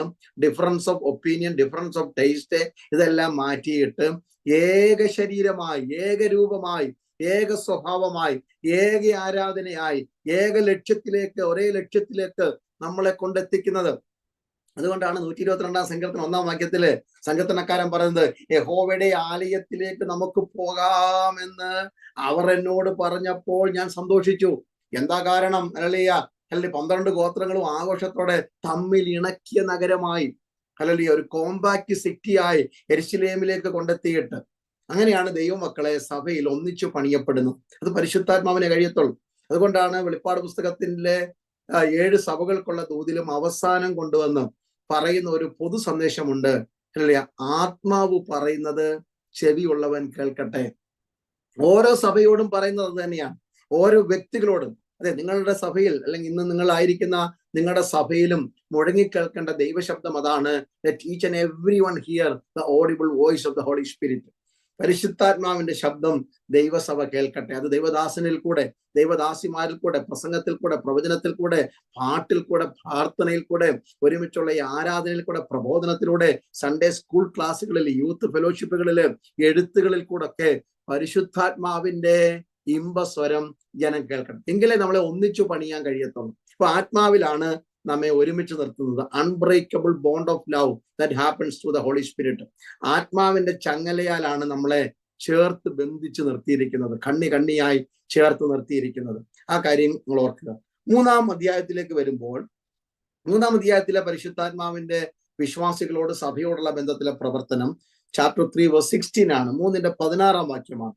ആ വാക്യം ഒന്ന് വായിക്കും. 3:16. അവൻ തന്റെ മഹത്വത്തിന്റെ ധനത്തിനൊത്തവണ്ണം അവന്റെ ആത്മാവിനാൽ നിങ്ങൾ അകത്തെ മനുഷ്യനെ സംബന്ധിച്ച് ശക്തിയോടെ ബലപ്പെടേണ്ടതിനും ക്രിസ്തു വിശ്വാസത്താൽ നിങ്ങളുടെ ഹൃദയങ്ങളിൽ വസിക്കേണ്ടതിനും വരം നൽകണമെന്നും നിങ്ങൾ സ്നേഹത്തിൽ വേരൂന്നി അടിസ്ഥാനപ്പെട്ടവരായി വീതിയും നീളവും ഉയരവും ആഴവും എന്തെന്നും സകല വിശുദ്ധന്മാരോടും കൂടെ ഗ്രഹിപ്പാനും പരിജ്ഞാനത്തെ കവിയുന്ന ക്രിസ്തുവിന് സ്നേഹത്തെ അറിവാനും പ്രാപ്തരാകുകയും ദൈവത്തിന്റെ എല്ലാ നിറവിനോളം നിറഞ്ഞു വരികയും വേണമെന്നും പ്രാർത്ഥിക്കുന്നു. ഇവിടെ ആത്മാവിനാൽ അകത്ത മനുഷ്യനെ ശക്തിപ്പെടുത്തുന്ന കാര്യമാണ് പറയുന്നത്. അപ്പോസ്തലനായ പൗലോസിന്റെ പ്രസിദ്ധമായ പ്രാർത്ഥനകളാണ്. ധാരാളം പ്രാർത്ഥനകൾ പരസ്യമായും രഹസ്യമായും പ്രാർത്ഥിച്ച പ്രാർത്ഥന മനുഷ്യനായിരുന്നു അപ്പോസ്തലനായ പൗലോസ്. എഫേസ്യർ 1-ാം അധ്യായത്തിന്റെ 15 മുതലുള്ള ഒരു പ്രാർത്ഥന കാണാം. 3-ാം അധ്യായത്തിൽ മറ്റൊരു പ്രാർത്ഥന, തന്റെ ഒടുവിൽ 6-ാം അധ്യായത്തിൽ വേറൊരു പ്രാർത്ഥന, കൊലോസ്യ ലേഖനത്തിൽ തന്റെ പ്രാർത്ഥനകളുണ്ട്. അപ്പോസ്തല പ്രവൃത്തിയിലൊക്കെ മുട്ടുകുത്തി കരഞ്ഞു പ്രാർത്ഥിക്കുന്ന പൗലോസിനെ കാണാൻ കഴിയുന്നുണ്ട്. ഇവിടെ താൻ പറയുന്ന പ്രാർത്ഥന 14-ാം വാക്യം മുതലാണ്. സ്വർഗത്തിനും ഭൂമിയിലും സകല കുടുംബത്തിനും പേര് വരുവാൻ കാരണമായി തീർന്ന പിതാവിന്റെ സന്നിധിയിൽ ഞാൻ മുട്ടുകുത്തി പ്രാർത്ഥിക്കുന്നു. ആ പ്രാർത്ഥന എന്താണ് എന്നുള്ളതാണ് അവിടെ പറഞ്ഞു വരുന്നത്. നിങ്ങൾ വിശ്വാസത്താൽ ക്രിസ്തു നിങ്ങളുടെ ഹൃദയങ്ങളിൽ വസിക്കണം. അകത്ത മനുഷ്യൻ ആത്മാവിനാൽ ശക്തിപ്പെടണം. Inner man be strengthened by the Holy Spirit. ആത്മാവിനാൽ ദിനം തോറും ശക്തിപ്പെടണം. പരിശുദ്ധാത്മാവിൽ വേണം അകത്ത മനുഷ്യന്റെ ശക്തി. നമ്മളൊരു പാട്ട് പാടിയത് നല്ല ട്യൂണായിരുന്നു എന്ന് പറഞ്ഞുകൊണ്ട് നമുക്ക് ഒരു ചെറിയ സന്തോഷം ഉണ്ടാകും, പക്ഷെ നിലനിൽക്കുന്ന ശക്തി ഉണ്ടാകത്തില്ല. അത് ആത്മാവിൽ പാടണം. എന്തതിശയമേന്നുള്ള പാട്ട് എല്ലാ ഞായറാഴ്ചയും എത്ര പ്രാവശ്യം പാടിയാലും ആത്മാവിൽ പാടുമ്പോഴാണ്. അതുകൊണ്ടാണ് വർഷിപ്പ് ചെയ്യുന്നവരോടൊക്കെ നിങ്ങളൊന്ന് പ്രാർത്ഥിച്ച് പ്രിപ്പയർ ചെയ്തിട്ട് വേണം പാടാനെന്നും ക്രിസ്തുവിനെ ഉയർത്തുന്ന പാട്ടുകളായിരിക്കണം എന്നൊക്കെ നമ്മൾ സഭയിൽ പറയാറുള്ളത്. നല്ല കാര്യങ്ങളാണ്, നല്ല പാട്ടൊക്കെ നല്ലതാണ്, പാട്ടുകൾ ഉണ്ടാകുന്നതിന് ഒരു കുറവുമില്ല, എല്ലാം നല്ല കാര്യങ്ങളാണ്. പക്ഷെ ആത്മാവിലായിരിക്കണം. അപ്പൊ അകത്ത മനുഷ്യന്റെ ശക്തിയാണ്. നമ്മുടെ പുറമെയുള്ള മനുഷ്യൻ പ്രായമാകും തോറും 20 വർഷം മുമ്പുള്ള ആരോഗ്യമുള്ളവരൊക്കെ ഉണ്ടാകില്ല, 10 വർഷം മുമ്പുള്ള ആരോഗ്യം ഇപ്പൊ കാണത്തില്ല. ഓരോ 10 വർഷം കഴിയുന്തോറും നമ്മുടെ പുറമെയുള്ള മനുഷ്യൻ ഇങ്ങനെ ക്ഷയിച്ച് വരുമ്പോഴും, പക്ഷെ പൗലോസ് പറയുന്നു അകമയുള്ള മനുഷ്യൻ നാൾക്ക് നാൾ ബലപ്പെട്ടു വരുന്നു. അതിന്റെ കാരണം എന്താണെന്ന് പറഞ്ഞു കഴിഞ്ഞാൽ ആത്മാവിലാണ് ഈ ബലം ഉണ്ടാകുന്നത്. കാരണം നമ്മുടെ ആത്മാവിനോട് അല്ലെങ്കിൽ പരിശുദ്ധാത്മാവ് കൊടുക്കുന്ന ഒരു സന്ദേശമുണ്ട്. നമുക്കത് ഒന്നും കൂടെ വിശദമായിട്ട് മുന്നോട്ട് പോകുമ്പോൾ പഠിക്കണം. എന്നാലും ആ വാക്യം ഒന്ന് വായിക്കാൻ പോവുകയാണ് ഞാൻ. നമ്മുടെ അകത്ത മനുഷ്യനോട് പരിശുദ്ധാത്മാവ്, ഞാൻ പറഞ്ഞ സ്പിരിറ്റ് എന്ന് പറയുന്നതും ഹോളി സ്പിരിറ്റ് 3 തരത്തിലുള്ള പിന്നെ സ്പിരിറ്റാ ഉള്ളത്. ഒന്ന് ഹ്യൂമൻ സ്പിരിറ്റ് ഉണ്ട്. ഹ്യൂമൻ സ്പിരിറ്റ് മനുഷ്യന്റെ ഉള്ളിലുള്ള ദൈവത്തിന്റെ അംശമായ ആത്മാവ്. അത് മലയാളത്തിൽ നമുക്ക് മനസ്സിലാകാത്തതുകൊണ്ടാണ് ഇംഗ്ലീഷ് ഭാഷയിൽ എഴുതുമ്പോഴാണ് എസ് എന്നുള്ള സ്മോൾ ലെറ്റർ അല്ലെങ്കിൽ ലോവർ കേസിൽ എഴുതുന്നത് സ്പിരിറ്റ്. നിങ്ങൾ ഏത് പുസ്തകത്തിൽ ഇംഗ്ലീഷ് ബൈബിളിലൊക്കെ ലോവർ തന്നെ. പിന്നെ ഉള്ളത് ഹോളി സ്പിരിറ്റ് ആണ്, പരിശുദ്ധ ആത്മാവ്, ഹോളി ഗോസ്റ്റ് എന്ന് പറയുന്ന ഈ നാം പഠിച്ചു വരുന്ന ദൈവമായ പരിശുദ്ധാത്മാവ്. മൂന്നാമത്തത് ഈവിൾ സ്പിരിറ്റ്, ദുഷ്ടാത്മാവ് എന്ന് പറയുന്ന ഈ ഈവിൾ സ്പിരിറ്റ്, പിശാചിന്റെ ആത്മാവ്. അപ്പം ഇങ്ങനെ 3 ആത്മാവുണ്ട്. നമ്മുടെ ആത്മാവ് അല്ലെങ്കിൽ നമ്മുടെ അകത്തുള്ള മനുഷ്യ ആത്മാവിനോട് ദൈനംദിനം സംവാദിക്കുന്ന പരിശുദ്ധാത്മാവ്. നമ്മൾ അറിയുന്നില്ല പുറമേ ഉള്ളത്. ഒരു പ്രസംഗത്തിൽ കൂടെ മാത്രമല്ല. അതെന്താണെന്ന് നോക്കാം. അത് റോമാലേഖനം 8-ാം അധ്യായം അതിന്റെ 16-ാം വാക്യം. റോമർ 8:16. റോമർ 8:16. നാം ദൈവത്തിന്റെ മക്കൾ എന്ന ആത്മാവ് താനും നമ്മുടെ ആത്മാവോട് കൂടെ സാക്ഷ്യം പറയുന്നു. ശ്രദ്ധിക്കുക, ആ പദം പൗലോസ് ഓർപ്പിക്കുകയാണ്. The spirit of the Lord testify or confirm to your spirit that you are a child of God. നിങ്ങൾ ദൈവമക്കളാണെന്ന് നമ്മുടെ ആത്മാവിനോട് പരിശുദ്ധാത്മാവ് സാക്ഷ്യം പറയുന്നു. Hallelujah, praise God. ആലോചിച്ച് നോക്കണേ, ആ നമ്മുടെ മനസ്സിനകത്ത് നടക്കുന്ന എപ്പോഴും നടക്കുന്ന ഒരു കോൺവെർസേഷനാണ്. അതിന്റെ പ്രതിഫലനമാണ് നാം മറ്റുള്ളവരോട് സംസാരിക്കുന്നത്. അത് നമ്മൾ FSC ലേഖനം 5-ാം അധ്യായത്തിൽ പഠിക്കും, എങ്ങനെയാണ് communicating with others in spirit എന്നുള്ളത്. ഇവിടെ പറയുന്നത്, നിങ്ങൾ അറിയാതെ, നിങ്ങൾ പാട്ട് പാടുമ്പോഴും ഉറങ്ങുമ്പോഴും നടക്കുമ്പോഴും ഇരിക്കുമ്പോഴും നിങ്ങളെ മറ്റുള്ളവര് അനാവശ്യം പറയുമ്പോഴും നിങ്ങളൊരു ദൈവവേദനാണോ, നിങ്ങളുടെ പ്രാർത്ഥനയാണോ, നിങ്ങളുടെ ശുശ്രൂഷയാണോ? ഇതാണോ ജീവിതം? വിശുദ്ധിയോടെ ജീവിക്കുന്നവരെ ആക്ഷേപിക്കുന്ന, നീതി നിമിത്തം ഉപദ്രവിക്കപ്പെടുക എന്നുള്ളതാണ് അതിന്റെ പ്രയോഗം. നീതി നിമിത്തം നിങ്ങൾ ഉപദ്രവിക്കപ്പെടുമ്പോൾ നിങ്ങളുടെ അകത്ത മനുഷ്യനോട് പരിശുദ്ധാത്മ പറയും, അവര് what dum say let them say, നീ ദൈവവേദന, നീ ദൈവവേദന. ഇരിക്കുന്ന ഇരിപ്പില്ലല്ലോ സ്തോത്രമൊക്കെ പറഞ്ഞു. അല്ലല്ല, എനിക്ക് എന്റെ മുഖം മാത്രമേ കാണാൻ, എന്റെ സ്ക്രീനിൽ എന്റെ ഫേസ് മാത്രമേ വെച്ചിട്ടുള്ളൂ, അതുകൊണ്ട് എനിക്ക് എന്റെ മുഖം കാണത്തുള്ളൂ. ഇരിക്കുന്ന ഇരിപ്പില്ല സ്തോത്രമൊക്കെ പറഞ്ഞു. അകത്ത് പരിശുദ്ധാത്മാവ് പറയും, കുഞ്ഞെ നീ ദൈവവേദന, നീ ദൈവപൈതലാണ്. ആരെല്ലാം എന്തെല്ലാം പറഞ്ഞാലും, ആരൊക്കെ നിന്നെ ആക്ഷേപിച്ചാലും, ആരൊക്കെ നിന്റെ നേരെ വിരല് ചൂണ്ടിയാലും, ആരൊക്കെ നിന്നെ താഴ്ത്തിക്കെട്ടിയാലും, ഒറ്റപ്പെടുത്തിയാലും, ഒറ്റിക്കൊടുത്താലും, you are a child of God, you are a child of God. നീ ദൈവ പൈതലാണെന്ന് നിങ്ങളുടെ അകത്ത മനുഷ്യനോട് പരിശുദ്ധാത്മാവ് സാക്ഷ്യം പറയും. അങ്ങനെ സാക്ഷ്യം പറയുന്നത് കൊണ്ടാണ് അകത്ത മനുഷ്യൻ ശക്തിയോടെ ബലപ്പെടുന്നത്. അപ്പം എന്തൊക്കെയാണ് അവിടെ സംഭവിച്ചത്? വായിച്ചത് ക്രിസ്തു വിശ്വാസത്താൽ നിങ്ങളുടെ അകത്തൊക്കെ വസിക്കാൻ തുടങ്ങും. Hallelujah, that is the spiritual മിസ്റ്ററിയാണ്. നിങ്ങൾ ക്രിസ്തുവിലും ക്രിസ്തു നിങ്ങളിലും വസിക്കുന്നു. ക്രിസ്തുവിന്റെ സ്നേഹം, ക്രിസ്തുവിന്റെ സമാധാനം, ക്രിസ്തുവിന്റെ സന്തോഷം, ക്രിസ്തുവിന്റെ സ്വഭാവങ്ങൾ നമ്മിൽ വസിക്കാൻ തുടങ്ങും. ആ വസിക്കുന്നതിന്റെ കാരണം നമ്മൾ ഉടനെ അറിയുന്നത് ദൈവസ്നേഹത്തിന്റെ നീളവാ തിരക്കുന്നത്, ദൈവസ്നേഹത്തിന്റെ വീതി, ദൈവസ്നേഹത്തിന്റെ ആഴം. ഭാര്യ എന്നെ എത്ര സ്നേഹിച്ചു, ഭർത്താവിനോട് എത്ര എന്നെ കരുണ കാണിച്ചു, കുഞ്ഞുങ്ങൾ എത്ര സ്നേഹിച്ചു, കൂട്ടുകാർക്ക് ഇത്രയൊക്കെ ചെയ്തിട്ട് അവർ ഇങ്ങനെയാണല്ലോ മുഖം തിരിച്ചല്ലോ, എന്നെ ഇത്രയും സഹായിച്ചിട്ട് അവരെന്നെ സഹായിച്ചില്ലല്ലോ എന്നൊക്കെ പരാതി പറയുന്നിടത്തുനിന്ന് നമ്മുടെ അതരം മാറ്റിയിട്ട് ദൈവസ്നേഹത്തിന്റെ ആഴം, ഹല്ലേലൂയ, ക്രൂശിൽ മരിച്ച ഈശനൻ പേർക്കായി വീണ്ടെടുത്തന്നെ എന്നൊക്കെ പറഞ്ഞ് നാം പാടാൻ തുടങ്ങുന്നത്. അതരത്തിലേക്ക് പെട്ടെന്ന് പാട്ട് വരും. കാരണം ദൈവസ്നേഹത്തിന്റെ നീളം. ഹല്ലേലൂയ, എന്താ ദൈവസ്നേഹത്തിന്റെ നീളം? ദൈവസ്നേഹത്തിന്റെ നീളം അവിടെ പറയും. ദൈവസ്നേഹത്തിന്റെ നീളം എന്ന് പറഞ്ഞാൽ യെശയ്യാവ് 38:17 ഞാൻ എഴുതി കൊടുത്ത വാക്യം, അല്ലെങ്കിൽ ഞാൻ പറഞ്ഞു പോവുകയാണ്. യെശയ്യാവ് 38:17 വായിക്കുന്നുണ്ട്. ഹിസ്കിയാവിന്റെ പ്രാർത്ഥനയാണ്, നീ എന്റെ പാപങ്ങളെ എന്റെ പുറകിൽ എറിഞ്ഞു കളഞ്ഞിരിക്കുന്നു. ദൈവസ്നേഹത്തിന്റെ നീളം. ലോക സ്ഥാപനത്തിന് മുമ്പ് എന്നെ സ്നേഹിച്ചു, എന്നെ കാൽവരിയുടെ കുരിശിൽ എന്റെ പാപം പരിഹാരം വരുത്തി, ഞാൻ രക്ഷിക്കപ്പെട്ട അന്ന് തൊട്ട് എന്റെ പാപം എന്റെ പുറകിലേക്ക് മാറ്റി. ഹല്ലേലൂയ, വിശ്വാസയാത്ര നിങ്ങൾ ഓരോ ദിവസം നടക്കുമ്പോഴും you are away from your sin.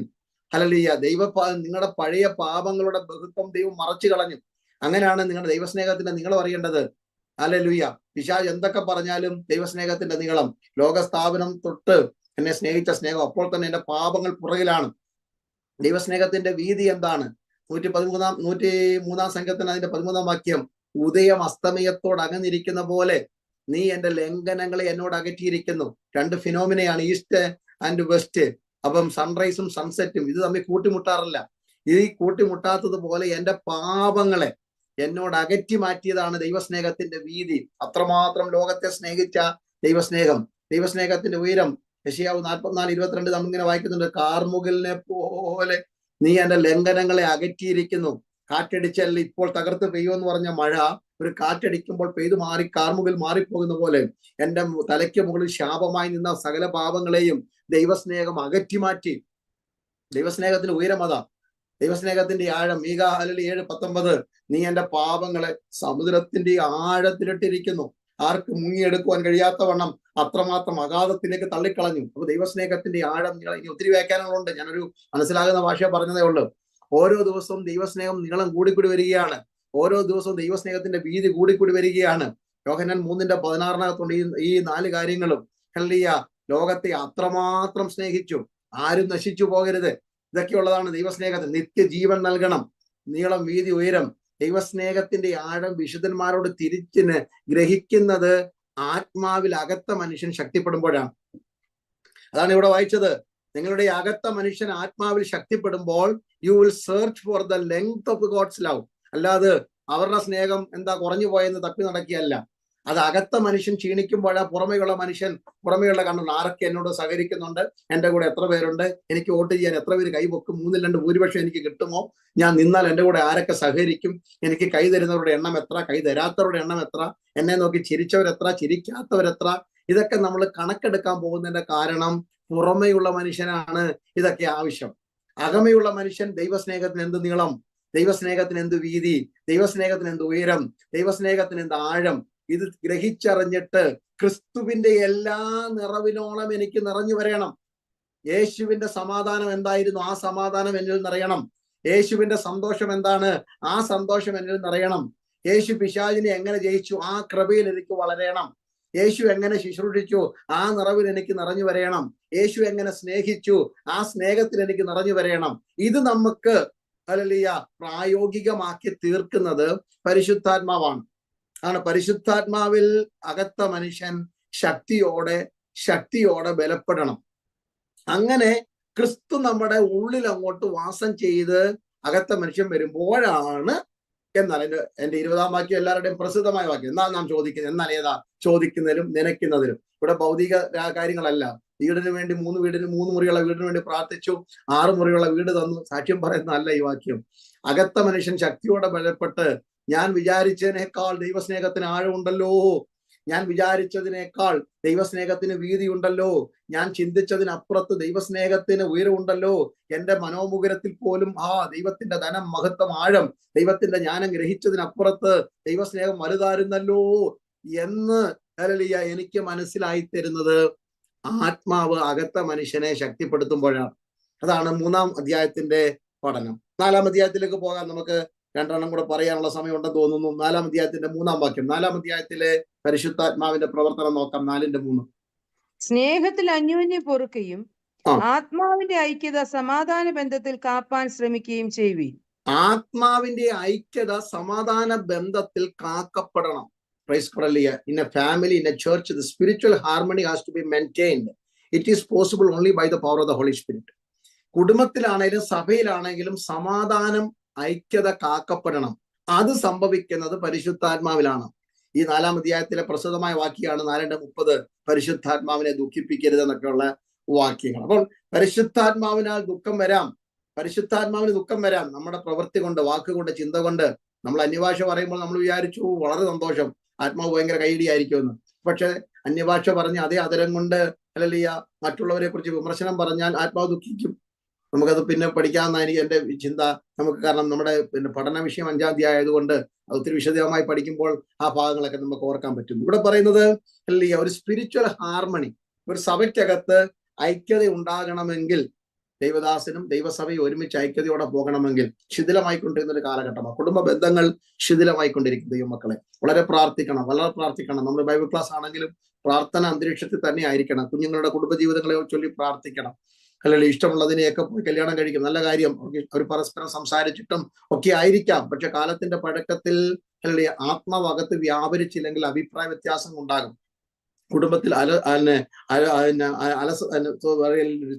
കുടുംബത്തിനകത്ത് പ്രതിസന്ധികൾ ഉണ്ടാകും. അന്യോന്യം പൊരുത്തപ്പെട്ടു പോകാൻ കഴിയുന്നില്ല. മാതാപിതാക്കൾ മക്കൾ ബന്ധങ്ങൾ തകർന്നുകൊണ്ടിരിക്കുന്നു. ഒരുമിച്ച് പോകാൻ പറ്റുന്നില്ല. കോൺഫ്ലിക്റ്റുകൾ എല്ലായിടത്തും ഉണ്ട്. ലോകമെമ്പാടുമുള്ള എല്ലാ ഭാഷക്കാരുടെയും എല്ലാ സംസ്കാരങ്ങളുടെയും എല്ലാ മതസ്ഥരുടെയും ഇടയിലുണ്ട്. വിശുദ്ധന്മാരുടെ നടുവിലുണ്ട്. പലതും സൈലൻസ് ആയിട്ടിരിക്കുകയാണ്. സൈഡ് ലൈൻ ചെയ്യുന്നത് കൊണ്ട് നമ്മൾ അറിയുന്നില്ല. പ്രാർത്ഥനാ വിഷയങ്ങളുമായിട്ട് ചിലരൊക്കെ പൊട്ടിത്തെറിച്ച് മുന്നിൽ വരുമ്പോഴാണ് നമ്മൾ അറിയുന്നത് ഇത്രയും ശാന്തമായി പോയ കുടുംബമാണോ, ഇത്ര കലുഷിതമായിരിക്കുന്നത്, ഇത്ര ആരാധിക്കുന്ന കുടുംബത്തിലാണോ ഇത്ര വേദനയുള്ളത് എന്നൊക്കെ ദൈവദാസന്മാരെ ഞങ്ങൾ പലപ്പോഴും കാണുമ്പോൾ അതിശയിച്ചു പോകാറുണ്ട്. അപ്പോൾ ഓർക്കണം, ഈ ഐക്യത അവിടെ ഉണ്ടാകണമെന്നുണ്ടെങ്കിൽ, സമാധാന ബന്ധത്തിൽ കാക്കണമെന്നുണ്ടെങ്കിൽ പരിശുദ്ധാത്മാവാണ് ശക്തിപ്പെടുത്തേണ്ടത്. ആത്മനിറവിന് വേണ്ടി സഭയ്ക്കകത്ത് ഈ ദിവസങ്ങളിൽ ഞങ്ങൾ തുടർമാനമായി ഞാൻ അതിനെ ആഹ്വാനം ചെയ്യുകയാണ്. ആത്മനിറവ് ദൈവസഭയിൽ ഉണ്ടാകണം. പരിശുദ്ധാത്മാവിന്റെ പ്രവർത്തനത്തിനായി പ്രാർത്ഥിക്കണം. വചനങ്ങളുടെ ശുശ്രൂഷ കഴിഞ്ഞിട്ട് അവസരം കൊടുക്കണം. അത് നമ്മൾ ഓൾട്ടർ കോള് കൺവെൻഷൻ അല്ല, സഭയ്ക്കകത്ത് ഞായറാഴ്ച അല്ലെങ്കിൽ വെള്ളിയാഴ്ച, ഗൾഫിൽ സെറ്റപ്പ് വെള്ളിയാഴ്ച ആണല്ലോ, സഭായോഗത്തിന്റെ ഇടയ്ക്ക് ഒരു 5 മിനിറ്റ് ആത്മനിറവ് വേണ്ടവർ മുന്നോട്ട് കടന്നു വന്നാട്ട്, അന്യഭാഷയിൽ സംസാരിക്കേണ്ടവർ, ആത്മപുതുക്കം വേണ്ടവർ, റീജനറേഷൻ റീഫോർമേഷൻ വേണ്ടവർ ആരും വരത്തില്ലായിരിക്കും. അത് കാര്യമില്ല. പക്ഷെ ഏതെങ്കിലും ഒരാഴ്ച 2 പേര് വരും, ചിലപ്പോൾ 100 പേര് വരും, ചിലപ്പോൾ 50 പേര് വരും. അതുകൊണ്ട് നമ്മളത് കുറയ്ക്കൊന്നും വേണ്ട, ആഹ്വാനം ചെയ്യുക. കാരണം ആത്മനിറവിന് വേണ്ടി പ്രാർത്ഥിക്കണം. എങ്കിൽ മാത്രമേ അകത്തുള്ള ഈ കോൺഫ്ലിക്റ്റുകൾ, ജഡം, ആത്മാവിന്റെ ചിന്ത ജീവനായിരിക്കുമ്പോൾ ജഡത്തിന്റെ ചിന്ത മരണമാണ്. ഈ മരണത്തെ ആത്മാവിന് മാത്രമേ അതിജീവിക്കാൻ കഴിയത്തുള്ളൂ. എഫെസ്യ ലേഖനം 1-ാം അധ്യായത്തിൽ അത് പറയുന്നുണ്ട്. അല്ലെ, ജഡത്തിന്റെ മരണം, ജഡം മരിക്കാൻ വേണ്ടി വലിക്കുമ്പോൾ, the flesh is dragging us towards death എന്നാണ് പറയുന്നത്. നമ്മളെ മരിക്കാനാണ് കൊണ്ടുപോകുന്നത്. പക്ഷെ ആ ജഡത്തെ മരിക്കണം. ഒരാൾ നിങ്ങളെ കുത്താൻ വരുന്ന കത്തി, ആ കത്തി പിടിച്ചു വാങ്ങിയിട്ട് അതിന്റെ മുന ഒടിക്കുമ്പോൾ, അതാണ് പാപത്തിന്റെ വിഷമുള്ള. നിങ്ങൾക്കെതിരെ ഉന്നം വെച്ചിരിക്കുന്ന ഒരു ഗണ്ണ്, ആ തോക്ക് പിടിച്ചു വാങ്ങുന്ന പോലെ, നിങ്ങൾക്ക് മനസ്സിലാകുന്ന ഒരു പ്രസംഗന്റെ ഭാഷയാണ്, നിങ്ങൾക്ക് മനസ്സിലാകും. നിങ്ങൾക്കെതിരെ ഓങ്ങി നിൽക്കുന്ന ഒരു അമ്പ്, ആ അമ്പിന്റെ വില്ലും ഞാണും ഒടിച്ചു കളയുന്ന പോലെ മരണത്തിന്റെ വിഷമുള്ള ഒടിച്ചു കളയണം. അതെങ്ങനെ ഒടിച്ചു കളയുന്നത്? മരണത്തിന്റെ വിഷമുള്ള പരിശുദ്ധാത്മാവിനെ കഴിയത്തുള്ളൂ. അതുകൊണ്ടാണ് മരണപാശങ്ങളെ തകർത്തു എന്ന് പറയുന്നത്, അല്ലേ? മരണപാശങ്ങൾ, മരണത്തിന്റെ കെട്ട്, മരണത്തിന്റെ കയറ് അഴിക്കുന്നത് എങ്ങനെയാണ്? എഫെസ്യ ലേഖനം 1-ാം അധ്യായം, ഞാൻ നമ്മുടെ ഭാഗത്തിൽപ്പെട്ടതല്ലെങ്കിലും ഒന്ന് വായിച്ചാട്ടെ, ദേവദാസി ഒന്ന് വായിക്കാൻ പറ്റുമോ? നമുക്ക് പിന്നീട് വായിക്കണമെങ്കിലും എഫെസ്യർ 1-ാം അധ്യായത്തിന്റെ 19-20 വായിച്ചാട്ടെ വേഗം. അവന്റെ ബലത്തിൻ വല്ലഭത്വത്തിന്റെ വ്യാപാരത്താൽ വിശ്വസിക്കുന്ന നമുക്ക് വേണ്ടി വ്യാപരിക്കുന്ന അവന്റെ ശക്തിയുടെ അളവറ്റ വലിപ്പം ഇന്നതെന്നും നിങ്ങൾ അറിയേണ്ടതിനും പ്രാർത്ഥിക്കുന്നു. അടുത്ത വാക്യം. ഈ ശക്തി അങ്ങനെ അവൻ ക്രിസ്തുവിലും വ്യാപരിച്ചു. പരിശുദ്ധാത്മാവിനെ കുറിച്ചാണ് പറഞ്ഞു വരുന്നത്. ഈ ശക്തി അങ്ങോട്ട് വ്യാപരിച്ചപ്പോൾ കല്ലറയ്ക്കകത്ത് കിടന്ന നിർജീവ ശരീരം, യേശുവിന്റെ ശരീരത്തിന്റെ കാഴ്ച നിങ്ങൾക്ക് കാണാൻ കഴിയുന്നുണ്ടല്ലോ. കാരണം കണ്ടാൽ ആളല്ലെന്ന് തോന്നുമാറ് വിരൂപമായിരുന്നു. അത് പാപത്തിന്റെ വൈരൂപ്യമാണ്. നമുക്കതറിയണം, പഠിക്കണം. പാപത്തിന്റെ വൈരൂപ്യമാണ്. മനുഷ്യൻ പാപം ചെയ്തപ്പോൾ മനുഷ്യന് വിരൂപനായി മാറി. കോമള രൂപിയായ മനുഷ്യൻ ചുവന്ന മണ്ണിൽ നിന്ന് എടുത്തത് കൊണ്ട് അഡമ അല്ലെങ്കിൽ ആദം എന്ന് പേര് കൊടുത്തു. മണ്ണിൽ നിന്ന് എടുത്തവനെ, നമ്മുടെ ഭാഷ പറയാം, മണ്ണിന്റെ മകനെ എന്നൊക്കെ പറഞ്ഞ്, മണ്ണിൽ നിന്ന് എടുത്തവനെ, മണ്ണായിട്ട് നിൽക്കുന്നവനാണ്. മണ്ണാകുന്ന ശരീരം മണ്ണായി നിൽക്കുമ്പോൾ ആ മണ്ണിലേക്ക് ദൈവാംശമായ ജീവശ്വാസം ഊതിയപ്പോൾ അവൻ ജീവനുള്ള ദേഹിയായി മാറി. ആ ജീവനുള്ള ദേഹിക്ക് ദൈവത്തിന്റെ സ്വരൂപം, ദൈവത്തിന്റെ സാദൃശ്യം, ദൈവത്തിന്റെ തേജസ് തല തൊട്ട് പെരുവിരൽ വരെ മൂടിയ അല്ലെങ്കിൽ ജീവിതമായിരുന്നു ആദമിന്റെയും ഹവ്വയുടെയും. ആ തേജസ് പോയപ്പോഴാണ് അവർ നഗ്നരായി മാറിയത്. പാപം ചെയ്തപ്പോൾ, അനുസരണക്കേട് കാട്ടിയപ്പോൾ, പിശാചിന്റെ വാക്കിന് വശമതരായപ്പോൾ, ദൈവം വിലക്കിയതിനോട് വിരൽ കൈ നീട്ടിയപ്പോൾ അവർക്ക് നഷ്ടപ്പെട്ട ആത്മീയ മരണം എന്ന് പറഞ്ഞത് ദൈവ തേജസ്സാണ്. ഇന്നും ദൈവസഭയ്ക്കകത്ത് അല്ലെങ്കിൽ ജഡീകരുണ്ടാകുന്നതിന്റെ കാരണം തേജസ് പോയത് കൊണ്ടാണ്. പ്രസംഗിക്കാൻ പറ്റിയ, ഐ ക്യാൻ പ്രീച്ച് 1 hour 2-3 മണിക്കൂർ ഇനിയും പ്രസംഗിക്കാൻ, എനിക്ക് പാട്ട് പാടാൻ പറ്റും, കൈയടിക്കാൻ പറ്റും, തമ്പേര് തല്ലിപ്പൊട്ടിക്കാൻ പറ്റും, എല്ലാം ചെയ്യാൻ പറ്റും. പക്ഷെ ഞാൻ ജഡീകനാവുന്നതിന്റെ കാരണം അത് പിന്നീട് പഠിച്ചെങ്കിലേ ഒക്കത്തുള്ളത്, കാരണം ഇടയ്ക്ക് ഇത് കയറി വന്നോണ്ടാണ്. അപ്പം നമ്മൾ ആ ജഡീകരാവുന്നതിന്റെ കാരണം തേജസ് പോയി. അപ്പൊ ഓടിപ്പോയി മരത്തിന്റെ പുറകിൽ നിന്ന് നോക്കി. മരത്തിന്റെ പുറകിൽ നിന്നാൽ ഒന്നും നഗ്നത മാറത്തില്ല. അത്തിയില കൊണ്ട് ഒരു ഉടയാട ഉണ്ടാക്കി നോക്കി. അത്തിയില കൊണ്ട് തുന്നിക്കെട്ടിയാൽ മറയുന്നതല്ല ഈ പാപത്തിന്റെ വൈരൂപ്യ നഗ്നത.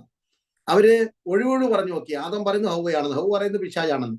എക്സ്ക്യൂസ് പറഞ്ഞാൽ മാറുന്നതല്ല, സെൽഫ് ജസ്റ്റിഫിക്കേഷൻ, സ്വയം ന്യായീകരണം കൊണ്ട് മാറുന്നതല്ല പാപത്തിന്റെ വൈരൂപ്യം. അത്രയ്ക്ക് വൈരൂപ്യമാണ്. കാരണം 2 പേരുണ്ടായിരുന്നവർക്ക് പരസ്പരം നാണം തോന്നി, പരസ്പരം ലജ്ജ തോന്നിയതിന്റെ കാരണം പാപം അത്ര വൈരൂപ്യമാണ്.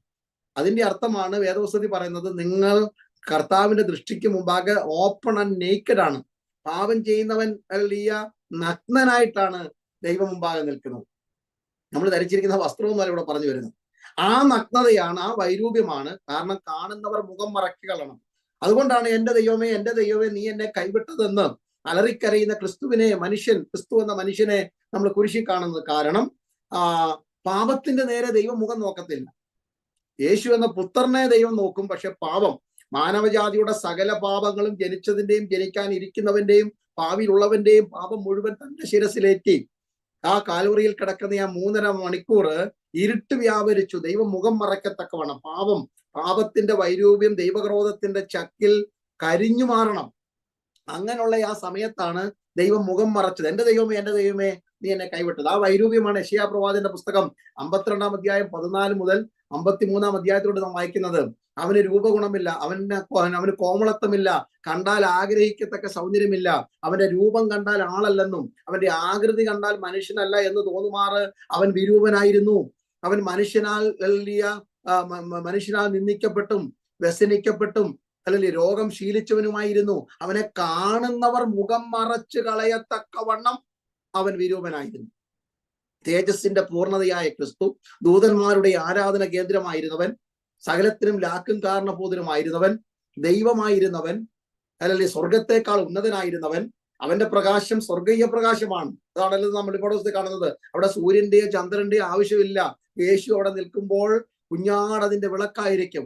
ആ തേജസ്കരിക്കപ്പെട്ട തേജസ്വരൂപിയായ ക്രിസ്തുവിന്റെ രൂപമാണ് വൈരൂപ്യമായി പോയത്. എന്താണ്? പാപം. അതുകൊണ്ടാണ് റോമർ 3:23 എല്ലാവരും പാപം ചെയ്ത് ദൈവ തേജസ് ഇല്ലാത്തവരായി മാറി. ദൈവ തേജസ് പോകുന്നതാണ് പാപം, ദൈവ തേജസ് ഇല്ലാത്തതാണ് പാപം. ദൈവ തേജസ് മാറിയതാണ് ആ പാപത്തിന്റെ വൈരൂപ്യം.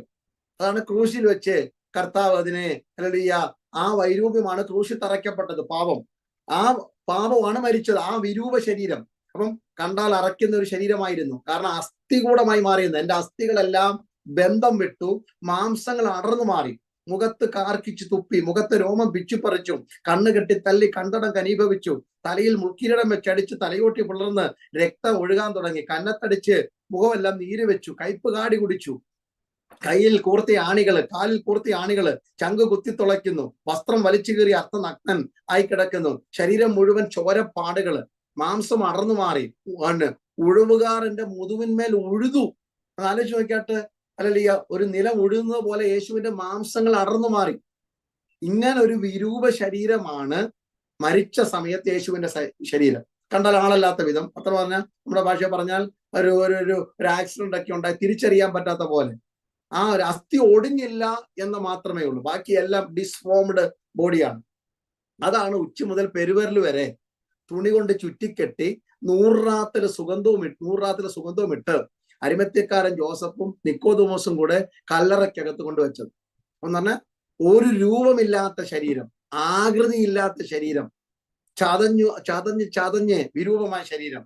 ഈ ശരീരത്തിലേക്ക് പരിശുദ്ധാത്മാവ് വ്യാപരിച്ചെന്നാ വായിക്കുന്നു. ഹല്ലേലൂയ. ഈ പരിശുദ്ധാത്മാവ് ഈ ശരീരത്തിലേക്ക് വ്യാപരിച്ചപ്പോൾ ഹല്ലേലൂയ ഉച്ച മുതൽ പെരുവിരൽ വരെ കെട്ടിയ കെട്ടഴിഞ്ഞു. നിർജീവ ശരീരത്തിൽ ജീവൻ വ്യാപരിച്ചു. രൂപമില്ലാത്ത ശരീരത്തിന് രൂപമുണ്ടായി. നഷ്ടപ്പെട്ട തേജസ് മടങ്ങി വന്നു. അതാ യോഹന്നാൻ കാണുന്നത്. ഹല്ലേലൂയ. അവന്റെ ആ തേജസ് കണ്ടത്. അവന്റെ മുഖം സൂര്യനെ പോലെ, അവന്റെ വസ്ത്രം ഭൂമിയിലെ അലക്കുകാരനും അലക്കി വെളുപ്പിക്കുവാൻ കഴിയാത്ത വണ്ണം അല്ലെങ്കിൽ ശോഭയുള്ളത്, അവന്റെ കണ്ണ് അഗ്നിജാലയ്ക്കൊത്തത്, അവന്റെ നാവ് ഇരുവായത്തിലുള്ള വാള്, അവന്റെ മുഖമല്ല, അവന്റെ ഹല്ലേലൂയ കൈകൾ ഹല്ലേലൂയ തിളങ്ങുന്ന കൈകൾ, കാല് വെള്ളോടിന് സദൃശമായ കാലുകൾ. ഓരോന്ന് വിശദീകരിക്കണം. തല രാജമുടികൾ ഒക്കെ. എന്താ കാരണം? പരിശുദ്ധാത്മാവ് അങ്ങോട്ട് വ്യാപരിച്ചിട്ട് നിർജീവത്തിന് ജീവൻ, തേജസ് കൊടുത്തു. ഇത് തന്നെയല്ലേ ഇവിടെ പറയുന്നത്. ഹല്ലേലൂയ. പരിശുദ്ധാത്മാവാണ് നമ്മുടെ കുടുംബത്തിലും സഭയിലും വ്യാപരിക്കേണ്ടത്. നിർജീവത്വങ്ങൾ മാറണം. ജഡം മരിക്കുന്നത്, ജഡത്തെ ഹല്ലേലൂയ മാറിയിട്ട് ആത്മാവിനെ ജീവിപ്പിക്കുക ചെയ്തത്. ഇതാ എഫേസ്യ ലേഖനത്തിൽ നാം വായിച്ചത്. ഹല്ലേലൂയ. പരിശുദ്ധാത്മാവ് ആത്മാവിന്റെ ആ പുതുക്കത്തിലേക്ക് നമ്മെ കൊണ്ടുവരും. ഇനി നമ്മൾ 6-ാം അധ്യായത്തിലേക്ക് പോയി അവസാനിപ്പിക്കാം. എനിക്ക് 5-ാം അധ്യായം 5-ന്റെ 18 തൊട്ട് 21 വരെ നമുക്ക് പഠിക്കേണ്ടത്. അത് നാളെ തൊട്ട് നമ്മൾ ഓരോന്നായി ചിന്തിച്ചു തുടങ്ങും. ഇന്ന് നമ്മൾ അതുകൊണ്ട് അത് വായിക്കുന്നില്ല. അതാണ് നമ്മുടെ പഠന വിഷയം. 6-ാം അധ്യായത്തിലെ പരിശുദ്ധാത്മാവിന്റെ പ്രവർത്തനം എന്താണെന്ന് നമുക്ക് വായിച്ചിട്ട് ഞാൻ ആ ഭാഗം വേഗം പ്രാർത്ഥിച്ച് അവസാനിപ്പിക്കാൻ കർത്താവിൽ ശ്രമിക്കുന്നു. എഫേസ്യർ 6-ന്റെ 17 മുതൽ 18 വരെയുള്ള വാക്യങ്ങൾ. രക്ഷ എന്ന ശിരസ്ത്രവും ദൈവവചനം എന്ന ആത്മാവിന്റെ വാളും കൈക്കൊള്ളുവീൻ. സകല പ്രാർത്ഥനയാലും യാചനയാലും ഏതു നേരത്തും ആത്മാവിൽ പ്രാർത്ഥിച്ചും അതിനായി ജാഗരിച്ചും കൊണ്ട് സകല വിശുദ്ധന്മാർക്കും എനിക്കും വേണ്ടി പ്രാർത്ഥനയിൽ പൂർണ്ണ സ്ഥിരത കാണിപ്പീൻ. മതി. അപ്പോസ്തലനായ പൗലോസ് ഇവിടെ എഫേസ്യ ലേഖനം അവസാനിക്കുന്ന ഒടുവിൽ സഹോദരന്മാരെ 10-ാം വാക്യം തൊട്ട് 6-ാം അധ്യായത്തിന്റെ 10 മുതൽ. ഒടുവിലെന്ന് പറയുമ്പോൾ എല്ലാം പരിശ്രമിച്ചിട്ട് ഹല്ലേലൂയ. നമ്മൾ പറയത്തില്ലയോ, ഞാൻ എല്ലാ ഹോസ്പിറ്റലിലും പോയി അവസാനം ഈ ഹോസ്പിറ്റലിൽ വന്നു. അതല്ല ഈ ഒടുവിൽ ഇവിടുത്തെ ഫൈനലി എന്ന് പറയുന്നത്, ഹല്ലേലൂയ, ഫൈനൽ എക്സാം എന്ന് പറയുന്നതാണ്. നമ്മൾ പറയുന്ന ഫൈനൽ എക്സാം.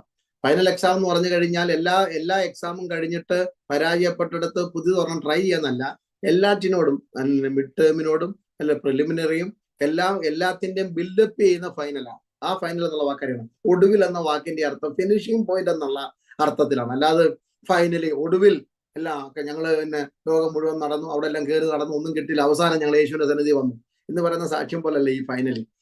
എഫേസർ 1-ാം അധ്യായം തൊട്ട് 6-ാം അധ്യായം വരെ ഓരോന്നും പരിശുദ്ധാത്മാവിന്റെ മുദ്രയേറ്റവർ, ആത്മാവിന്റെ അല്ലെങ്കിൽ ഐക്യത കാത്തു പരിപാലിക്കുന്നവർ, കുടുംബജീവിതം, ഭാര്യ ഭർത്തൃ ബന്ധങ്ങൾ അവിടെ പറയുന്നുണ്ട്, മക്കൾ മാതാപിതാക്കൾ ബന്ധങ്ങൾ അവിടെ പറയുന്നുണ്ട്, ദാസന്മാർ യജമാന്മാരുള്ള ബന്ധങ്ങൾ, സഭയിലെ ശുശ്രൂഷകന്മാർ ഏതൊക്കെയാണ്, ഇതെല്ലാം ആത്മാവിനാൽ നയിക്കപ്പെട്ട് വന്നിട്ട് ഒടുവിൽ ഇത്ര after you accumulating all this spiritual blessing, ആത്മീയ അനുഗ്രഹങ്ങളെല്ലാം നിങ്ങൾ കണക്ക് കൂട്ടിയിട്ട് നൗ വി ആർ എക്യുപ്പേഡ്, നിങ്ങൾ ഇനിയും പോർക്കളത്തിലോട്ട് ഇറങ്ങാൻ പോവുകയാണ്. കുടുംബജീവിതം ധന്യമാക്കിയിട്ട് കുഞ്ഞുങ്ങളോടുള്ള ബന്ധം ശരിയാക്കി സഭയിലുള്ള ഐക്യത സമാധാന ബന്ധത്തിൽ കാത്തു പരിപാലിച്ചിട്ട് കൂട്ടു സഹോദരങ്ങളോട് സ്നേഹത്തോടു കൂടെ ജീവിച്ചിട്ട് ശുശ്രൂഷയിൽ നിങ്ങൾ പ്രയോജനപ്പെട്ടിട്ട് പരിശുദ്ധാത്മാവിനെ ദുഃഖിപ്പിക്കാതെ അല്ലെങ്കിൽ ഇനി 5-ാം അധ്യായത്തിൽ ഈ ലോകത്തിന് അനുരൂപമാകാതെ പൊട്ടച്ചൊല്ലും കളിവാക്കും ചേർച്ചയില്ലാത്തതും വിശുദ്ധന്മാർക്ക് ഉചിതമല്ലാത്തതൊന്നും പറയാതെ നാവിനെ നിയന്ത്രിച്ച് ജീവിതത്തെ നിയന്ത്രിച്ച് ജഡത്തെ രാഗമോഹങ്ങളോട് ഇവിടെ ക്രൂശിച്ചിട്ട് 4-ാം അധ്യായത്തില് അല്ലെങ്കിൽ ക്രിസ്തുവിന്റെ പുതു മനുഷ്യനെ ധരിച്ചിട്ട് ഒടുവിൽ മനസ്സിലായാലും ഒടുവിൽ ഇത്രയും കാര്യങ്ങൾ ചെയ്തിട്ട് after you prepared and equipped in all these ways and finally come to this level, ഇവിടെ വരെ ഒടുവിൽ സഹോദരന്മാരെ അല്ലെങ്കിൽ കർത്താവിലും അവന്റെ അമിത ബലത്തിലും ശക്തിപ്പെടുവിൻ. ആ ഒരു പോർക്കളം മേട്ടിലേക്ക് നിങ്ങളെ കൊണ്ടിറക്കുമ്പോൾ പരിശുദ്ധാത്മാവാണ് നിങ്ങൾക്ക് അവിടെ ആയുധങ്ങൾ സപ്ലൈ ചെയ്യുന്നത്. പരിശുദ്ധാത്മാവിന്റെ ആയുധങ്ങളാണ് കർത്താവ് സർവായുധ വർഗങ്ങൾ എന്ന് പറയുന്നത്. നിങ്ങളല്ലെങ്കിൽ ഓരോന്ന് രക്ഷ എന്ന ശിരസ്ത്രം, ദൈവവചനം എന്ന ആത്മാവിന്റെ വാൾ, സോഡ് ഓഫ് ദ സ്പിരിറ്റ്. അല്ലല്ലേ, this is the only weapon that offensive weapon, ബാക്കിയെല്ലാം ഡിഫെൻസീവ് ആണ്. ഒരു ദൈവ പൈതല് അല്ലെങ്കിൽ ഒഫൻസീവ് ചെയ്യുന്നത് ഇതുകൊണ്ട് മാത്രമാണ്, വേറെ ഒരു ആയുധവും ഇല്ല. രക്ഷ എന്ന ശിരസ്ത്രം ലോകം കണ്ടാൽ മതി, നിങ്ങൾ രക്ഷിക്കപ്പെട്ടവരാണ്, പാപത്തിന്റെ ശിക്ഷയിൽ നിന്ന് മാറിയ രക്ഷ എന്ന ശിരസ്ത്രം, സത്യം എന്ന അരക്കെട്ട്, യേശുക്രിസ്തുവാകുന്ന സത്യം, ആത്മാവാകുന്ന സത്യം, ആത്മാവ്, ദൈവം എന്ന സത്യം, മാറ്റമില്ലാത്ത ദൈവവചനം എന്ന സത്യം, ഒരു ദൈവവേദലിന്റെ അരക്കെട്ടായിട്ട് ജീവിതത്തെ മുറുകെ പിടിച്ചു നിർത്തിയിരിക്കുന്നത് സത്യത്തിന്റെ തൂണുകളാണ്. നാം സത്യത്തിന്റെ അടിസ്ഥാനത്തിൽ വേരൂന്നിയവരാണ്, സത്യസാക്ഷികളാണ്, സത്യമാണ്, സത്യമാർഗക്കാരാണ്, സത്യവചനത്തെ കൊണ്ടു നടക്കുന്നവരാണ്, സത്യാത്മാവിൽ ആരാധിക്കുന്നവരാണ്. ട്രൂത്ത് അല്ലേ, ആ അവർ ബെൽറ്റ്. ഞാൻ എന്നെ സർവായുധ വർഗങ്ങളെ കുറിച്ചുള്ള പഠനമല്ലാത്തത് കൊണ്ട് ഞാനത് വിശദീകരിക്കാത്തത്. അപ്പം ആൾക്കാർ കാണുമ്പോൾ ഒരു ദൈവവൈദ്യനിൽ പുറമേ പിശാച് കാണണം, ഇവനിൽ വ്യാജമില്ല, ഇവനിൽ ആദരത്തിൽ വ്യാജമില്ല, ജീവിതം ട്രാൻസ്പെറന്റ്, സത്യം മുറുക്കി കെട്ടിയിരിക്കുന്നു, രക്ഷ എന്ന തലക്കോരി ശിരസ്ത്രം വെച്ചിരിക്കുന്നു, നീതി എന്ന കവചം, നീതിക്ക് വേണ്ടി നിൽക്കുന്നവനാണ്, അവസരവാദിയല്ല. അവരെ കാണുമ്പോൾ അങ്ങോട്ടും ഇവരെ കാണുമ്പോൾ ഇങ്ങോട്ടും നിൽക്കുന്നവനല്ല. ഉവ്വെന്ന് പറഞ്ഞാൽ ഉവ്വ്, ഇല്ലെന്ന് പറഞ്ഞാൽ ഇല്ല. അല്ലല്ലേ, മനുഷ്യപ്രസാദിയല്ല ഇവൻ, ദൈവത്തെ പ്രസാദിപ്പിക്കുന്നവനാണ്, ദൈവത്തിന്റെ നീതിയുടെ വക്താവാണ്. What is right and stand for the justice, നീതിക്ക് വേണ്ടി നിൽക്കുന്നവനാണ്, മുഖപക്ഷമില്ലാത്തവനാണ്, നീതി എന്ന കവചം ധരിക്കുന്നവനാണ്. സുവിശേഷ ഘോഷണത്തിന്റെ ഒരുക്കമാണ് കാലിലെ ചെരുപ്പ്. അല്ലേ, അവന്റെ നടപ്പ് കണ്ടാൽ അറിയാം ഒരാത്മാവിനെ കൂടെ നേടണം, അവന്റെ പോക്ക് കണ്ടാൽ അറിയാം പ്രാർത്ഥിക്കാനുള്ള ഒരുക്കമാണ്. എല്ലാവർക്കും ശുചിചേട്ടൻ പറയാൻ വേണ്ടി നോർത്ത് ഇന്ത്യ പോകാൻ പറ്റുന്ന വരത്തില്ല, എല്ലാവർക്കും ലോകം മുഴുവൻ സഞ്ചരിക്കാൻ പറ്റുന്ന വരത്തില്ല. പക്ഷെ ഇരിക്കുന്ന മുറിക്കകത്തും സുവിശേഷ ഘോഷണത്തിന്റെ ചെരുപ്പ് കാലിൽ കാണാം. ഇന്ത്യക്ക് വേണ്ടി നിങ്ങൾ കരഞ്ഞു പ്രാർത്ഥിച്ചാൽ, അല്ലെങ്കിൽ ഇന്ത്യയിലെ ഓരോ ഗ്രാമങ്ങൾക്ക് വേണ്ടി പ്രാർത്ഥിക്കുമ്പോൾ, സഭയിലുള്ള കുടുംബങ്ങൾക്ക്, കുഞ്ഞുങ്ങൾക്ക് വേണ്ടി, കൂട്ടു സഹോദരങ്ങൾക്ക് വേണ്ടി, രക്ഷിക്കപ്പെടാത്തവർക്ക് വേണ്ടി ആത്മഭാരത്തോടെ കരഞ്ഞു പ്രാർത്ഥിക്കുന്നതും അല്ലയ്യ സുവിശേഷ ഘോഷണത്തിന്റെ ഒരുക്കമാണ്. അങ്ങനെയുള്ള ഒരു കാഴ്ചപ്പാട് ഉള്ളവരാണ്. അതൊക്കെ ആത്മാവിലാണ് നമുക്ക് സംഭവിക്കുന്നത്. അല്ലെങ്കിൽ അകത്ത മനുഷ്യൻ ശക്തിപ്പെടാതെ ഇതൊന്നും നടക്കുക, അല്ലെങ്കിൽ ആർട്ടിഫിഷ്യലായി കൃത്രിമമായിട്ട് മാറും. അങ്ങനെയൊക്കെ സംഭവിക്കാൻ സാധ്യതയുണ്ട്. അങ്ങനെ ഒരു ഒരുക്കം അവിടെ പറയുന്നതാണ് സ്തോത്രം ഹല്ലേലൂയ, ദൈവവചനം എന്ന ആത്മാവിന്റെ വാൾ. ഹല്ലേലൂയ. നമുക്ക് വെട്ടാനുള്ളത് വചനത്തിൽ കൂടാണ്, കുത്താനുള്ള കാര്യമല്ല. ഈ വെട്ടും കുത്തും എന്ന് പറയുന്നത് സഭയിലെ കുത്തുവാക്യമല്ല ഞാൻ ഈ പറഞ്ഞു വരുന്നത്, മറ്റുള്ളവരെ ഒതുക്കുന്ന കാര്യമല്ല ഈ പറഞ്ഞു വരുന്നത്. പിശാചിനോട് എതിർത്ത് നിൽക്കുവാൻ കാരണം അതിന്റെ തെളിവിതാണ്. യേശുവിന്റെ അടുക്കൽ 40 ദിവസത്തെ പരീക്ഷണം, അല്ല ഉപവാസത്തിൽ പരീക്ഷണത്തിന് പിശാച് 40 ദിവസം പരീക്ഷിച്ചതെന്നാണ് മർക്കോസിൽ ഓർപ്പിക്കുന്നത്. ഒടുവിൽ ഹല്ലേലൂയ അടുത്തു വന്നത് 40 ദിവസമാണ്. 3 പരീക്ഷണങ്ങൾ വളരെ പ്രസിദ്ധമാണല്ലോ.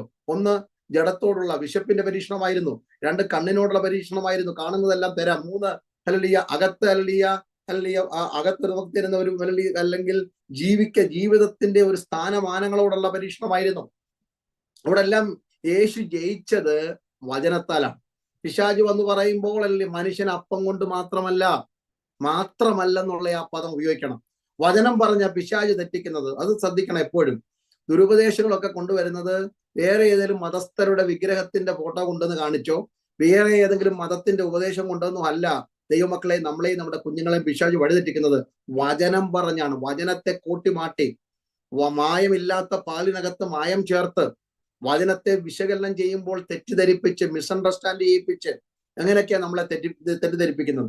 അപ്പോൾ പറയണം, ഇങ്ങനെ എഴുതിയിരിക്കുമ്പോൾ ഇറ്റ്സ് ഓൾസോ റിട്ടൺ, ഇങ്ങനെയും ഉണ്ട്. വചനത്തോട് ചേർന്ന് പോകണം. വേദപുസ്തകത്തിൽ പലരുടെയും വാക്കുണ്ട്, പിശാചിന്റെ വാക്കുണ്ടല്ലോ. ഇതൊക്കെ നമുക്ക് മനസ്സിലാക്കാനുണ്ട്. ദൈവാലോചന എന്ന് പറയുമ്പോൾ പിശാച് പറഞ്ഞതുകൊണ്ട്, യോബിന്റെ സ്നേഹിതന്മാര് പറഞ്ഞതുകൊണ്ട്, യോബിന്റെ ഭാര്യ പറഞ്ഞതുകൊണ്ട്, ദാവീദിന്റെ അല്ലെങ്കിൽ ചേവകര് പറഞ്ഞതുണ്ട്, ശലോമോൻ കൃപയെന്ന് വീണിട്ട് പറഞ്ഞ വാക്കുകളുണ്ട്. അതൊക്കെ നമ്മുടെ ജീവിതത്തിന്റെ ആലോചനയായിട്ടല്ല, ബുദ്ധി ഉപദേശം. അത് വചനമായിട്ട് ചേർത്ത് പഠിക്കുമ്പോഴേ മനസ്സിലാകത്തുള്ളൂ. അങ്ങനെയുള്ള ഒരു ചിന്ത നമ്മുടെ അകത്തുണ്ടായിരിക്കണം. അപ്പോൾ ഇവിടെ യേശു പറഞ്ഞത് ഇങ്ങനെ എഴുതിയിരിക്കുന്നു, മനുഷ്യൻ അപ്പം കൊണ്ട് മാത്രമല്ല, ജഡത്തിന്റെ താല്പര്യങ്ങളെ സംരക്ഷിച്ചല്ല ഞങ്ങൾ ജീവിക്കുന്നത്. അപ്പം വേണ്ടെന്ന് പറഞ്ഞില്ല, അപ്പം കൊണ്ട് മാത്രമല്ലെന്ന് പറഞ്ഞാൽ അപ്പം വേണ്ടെന്നല്ലല്ലോ. നിങ്ങളുടെ പിതാക്കന്മാർ മരുഭൂമിയിൽ 40 വർഷത്തെ മന്ന ഭക്ഷിച്ചിട്ട് അവർ പട്ടുപോയതിന്റെ കാരണം അവർ അപ്പം കൊണ്ട് ജീവിക്കാൻ ശ്രമിച്ചു. ആലോചനയ്ക്ക് അവർ മുഖം തിരിച്ചു. അവർ ദൈവത്തിന് മുഖം തിരിച്ചു. അവർ ആഹാരത്തിന് മുഖം തിരിച്ചു. ദൈവത്തിൽ നിന്ന് മുഖമെടുത്തു. നാം ആഹാരം വേണ്ടെന്നോ, വസ്ത്രം വേണ്ടെന്നോ, പാർപ്പിടം വേണ്ടെന്നോ, പണം വേണ്ടെന്നോ, ജോലി വേണ്ടെന്നോ, നന്മ വേണ്ടെന്നല്ല, അതിൽ നിന്ന് മുഖം എടുത്തിട്ട് ദൈവത്തിലേക്ക് മുഖം തിരിക്കണം. ഇത് ശരീരത്തിന് വേണം. അപ്പം ഇവിടെ പറഞ്ഞു വന്നതിന്റെ സാരം അതല്ലേ ദൈവമക്കളെ? സ്തോത്രം. അപ്പം കൊണ്ട് മാത്രമല്ല ജയിക്കുന്നത്, ആത്മാവിന്റെ വാൾ അങ്ങനെയാണ് പ്രയോഗിക്കേണ്ടത്. 2, നീ എന്നെ വീണ്ടും നമസ്കരിച്ചാൽ ഇതെല്ലാം നിനക്ക് തരാം. എന്താ ഒരു കുഴപ്പമില്ലല്ലോ, ഈസി വേ. പക്ഷേ എന്താ യേശു പറഞ്ഞത്? നിന്റെ ദൈവമായ കർത്താവിനെ മാത്രമേ ആരാധിക്കുന്നു, അവനെ മാത്രമേ നമസ്കരിക്കാവൂ എന്ന് എഴുതിയിരിക്കുന്നുവല്ലോ.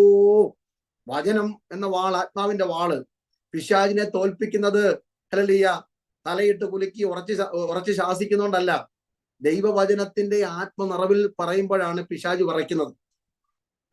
Praise the Lord. യേശുവിന്റെ നാമം പറയുന്നിടത്താണ് പിശാച് വിറയ്ക്കുന്നത്. ആത്മാവിന്റെ വാള്, നീ മുകളിൽ നിന്ന് താഴോട്ട് ചാടിക്കോ, ദൂതന്മാര് കൈ പിടിച്ചുകൊള്ളാം എന്ന് സങ്കീർത്തനം 91 എഴുതിയിട്ടുണ്ടല്ലോ. എന്തർത്ഥത്തിൽ അത് എഴുതിയിരിക്കുന്നത്?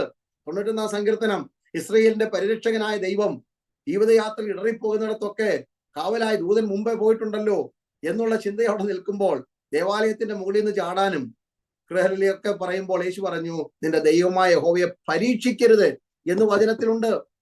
ഹല്ലേലൂയ. ദൈവത്തെ പരീക്ഷിക്കാനുള്ളതല്ല ആത്മീയം, ദൈവത്തെ വെല്ലുവിളിക്കാനുള്ളതല്ല ആത്മീയം. ആത്മാവിന്റെ വാളുകൊണ്ട് വേണം ഇതിനെ ജയിക്കുവാൻ.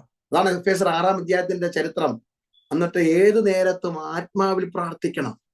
കുറച്ച് വാചകങ്ങൾ ചേർത്ത് വെച്ചിട്ട് നല്ലവനും വല്ലവനും വിശ്വസ്തനും വാക്കുമാറാത്തവനും വലിയവനും എന്നൊക്കെ പറഞ്ഞ് വിശേഷണ പദങ്ങളൊക്കെ കൊടുത്തിട്ട് നമുക്കറിയാവുന്ന കുറെ ആവശ്യങ്ങൾ അങ്ങോട്ട് പറഞ്ഞും നമുക്ക് വേണ്ട കുറെ കാര്യങ്ങൾ ഇങ്ങോട്ട് പറഞ്ഞും പ്രാർത്ഥിക്കുന്ന ആമേനല്ല.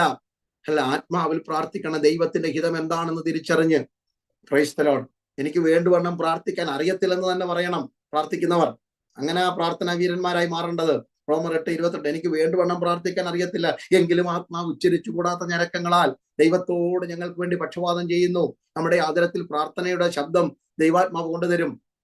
നമ്മുടെ ഹൃദയത്തിൽ ആത്മഭാരം തരും. അത് ഇന്ന് രാത്രികാലം ഞാൻ പറഞ്ഞു വരുന്നത്, പരിശുദ്ധാത്മാവ് നമ്മിൽ പ്രവർത്തിക്കണം. നമ്മുടെ ആത്മീയ അനുഗ്രഹങ്ങളെ മുദ്രയിട്ടും ഹല്ലേലൂയ കൃപയിൽ നിന്ന് വീണു പോകാതെ ക്രൈസ്തവ നമ്മെ ഒരു കൂട്ടമായി ഒരു കയറുകൊണ്ട് കെട്ടി സ്നേഹപാശത്താൽ സ്നേഹച്ചരടുകളാൽ ചേർത്ത് ബന്ധിച്ച് ആത്മാവ് നമ്മെ നിർത്തുന്നു. ആത്മാവിൽ നമ്മുടെ അകത്ത മനുഷ്യൻ നാൾക്കുനാൾ ശക്തിയോടെ ബലപ്പെടുത്തുന്നു.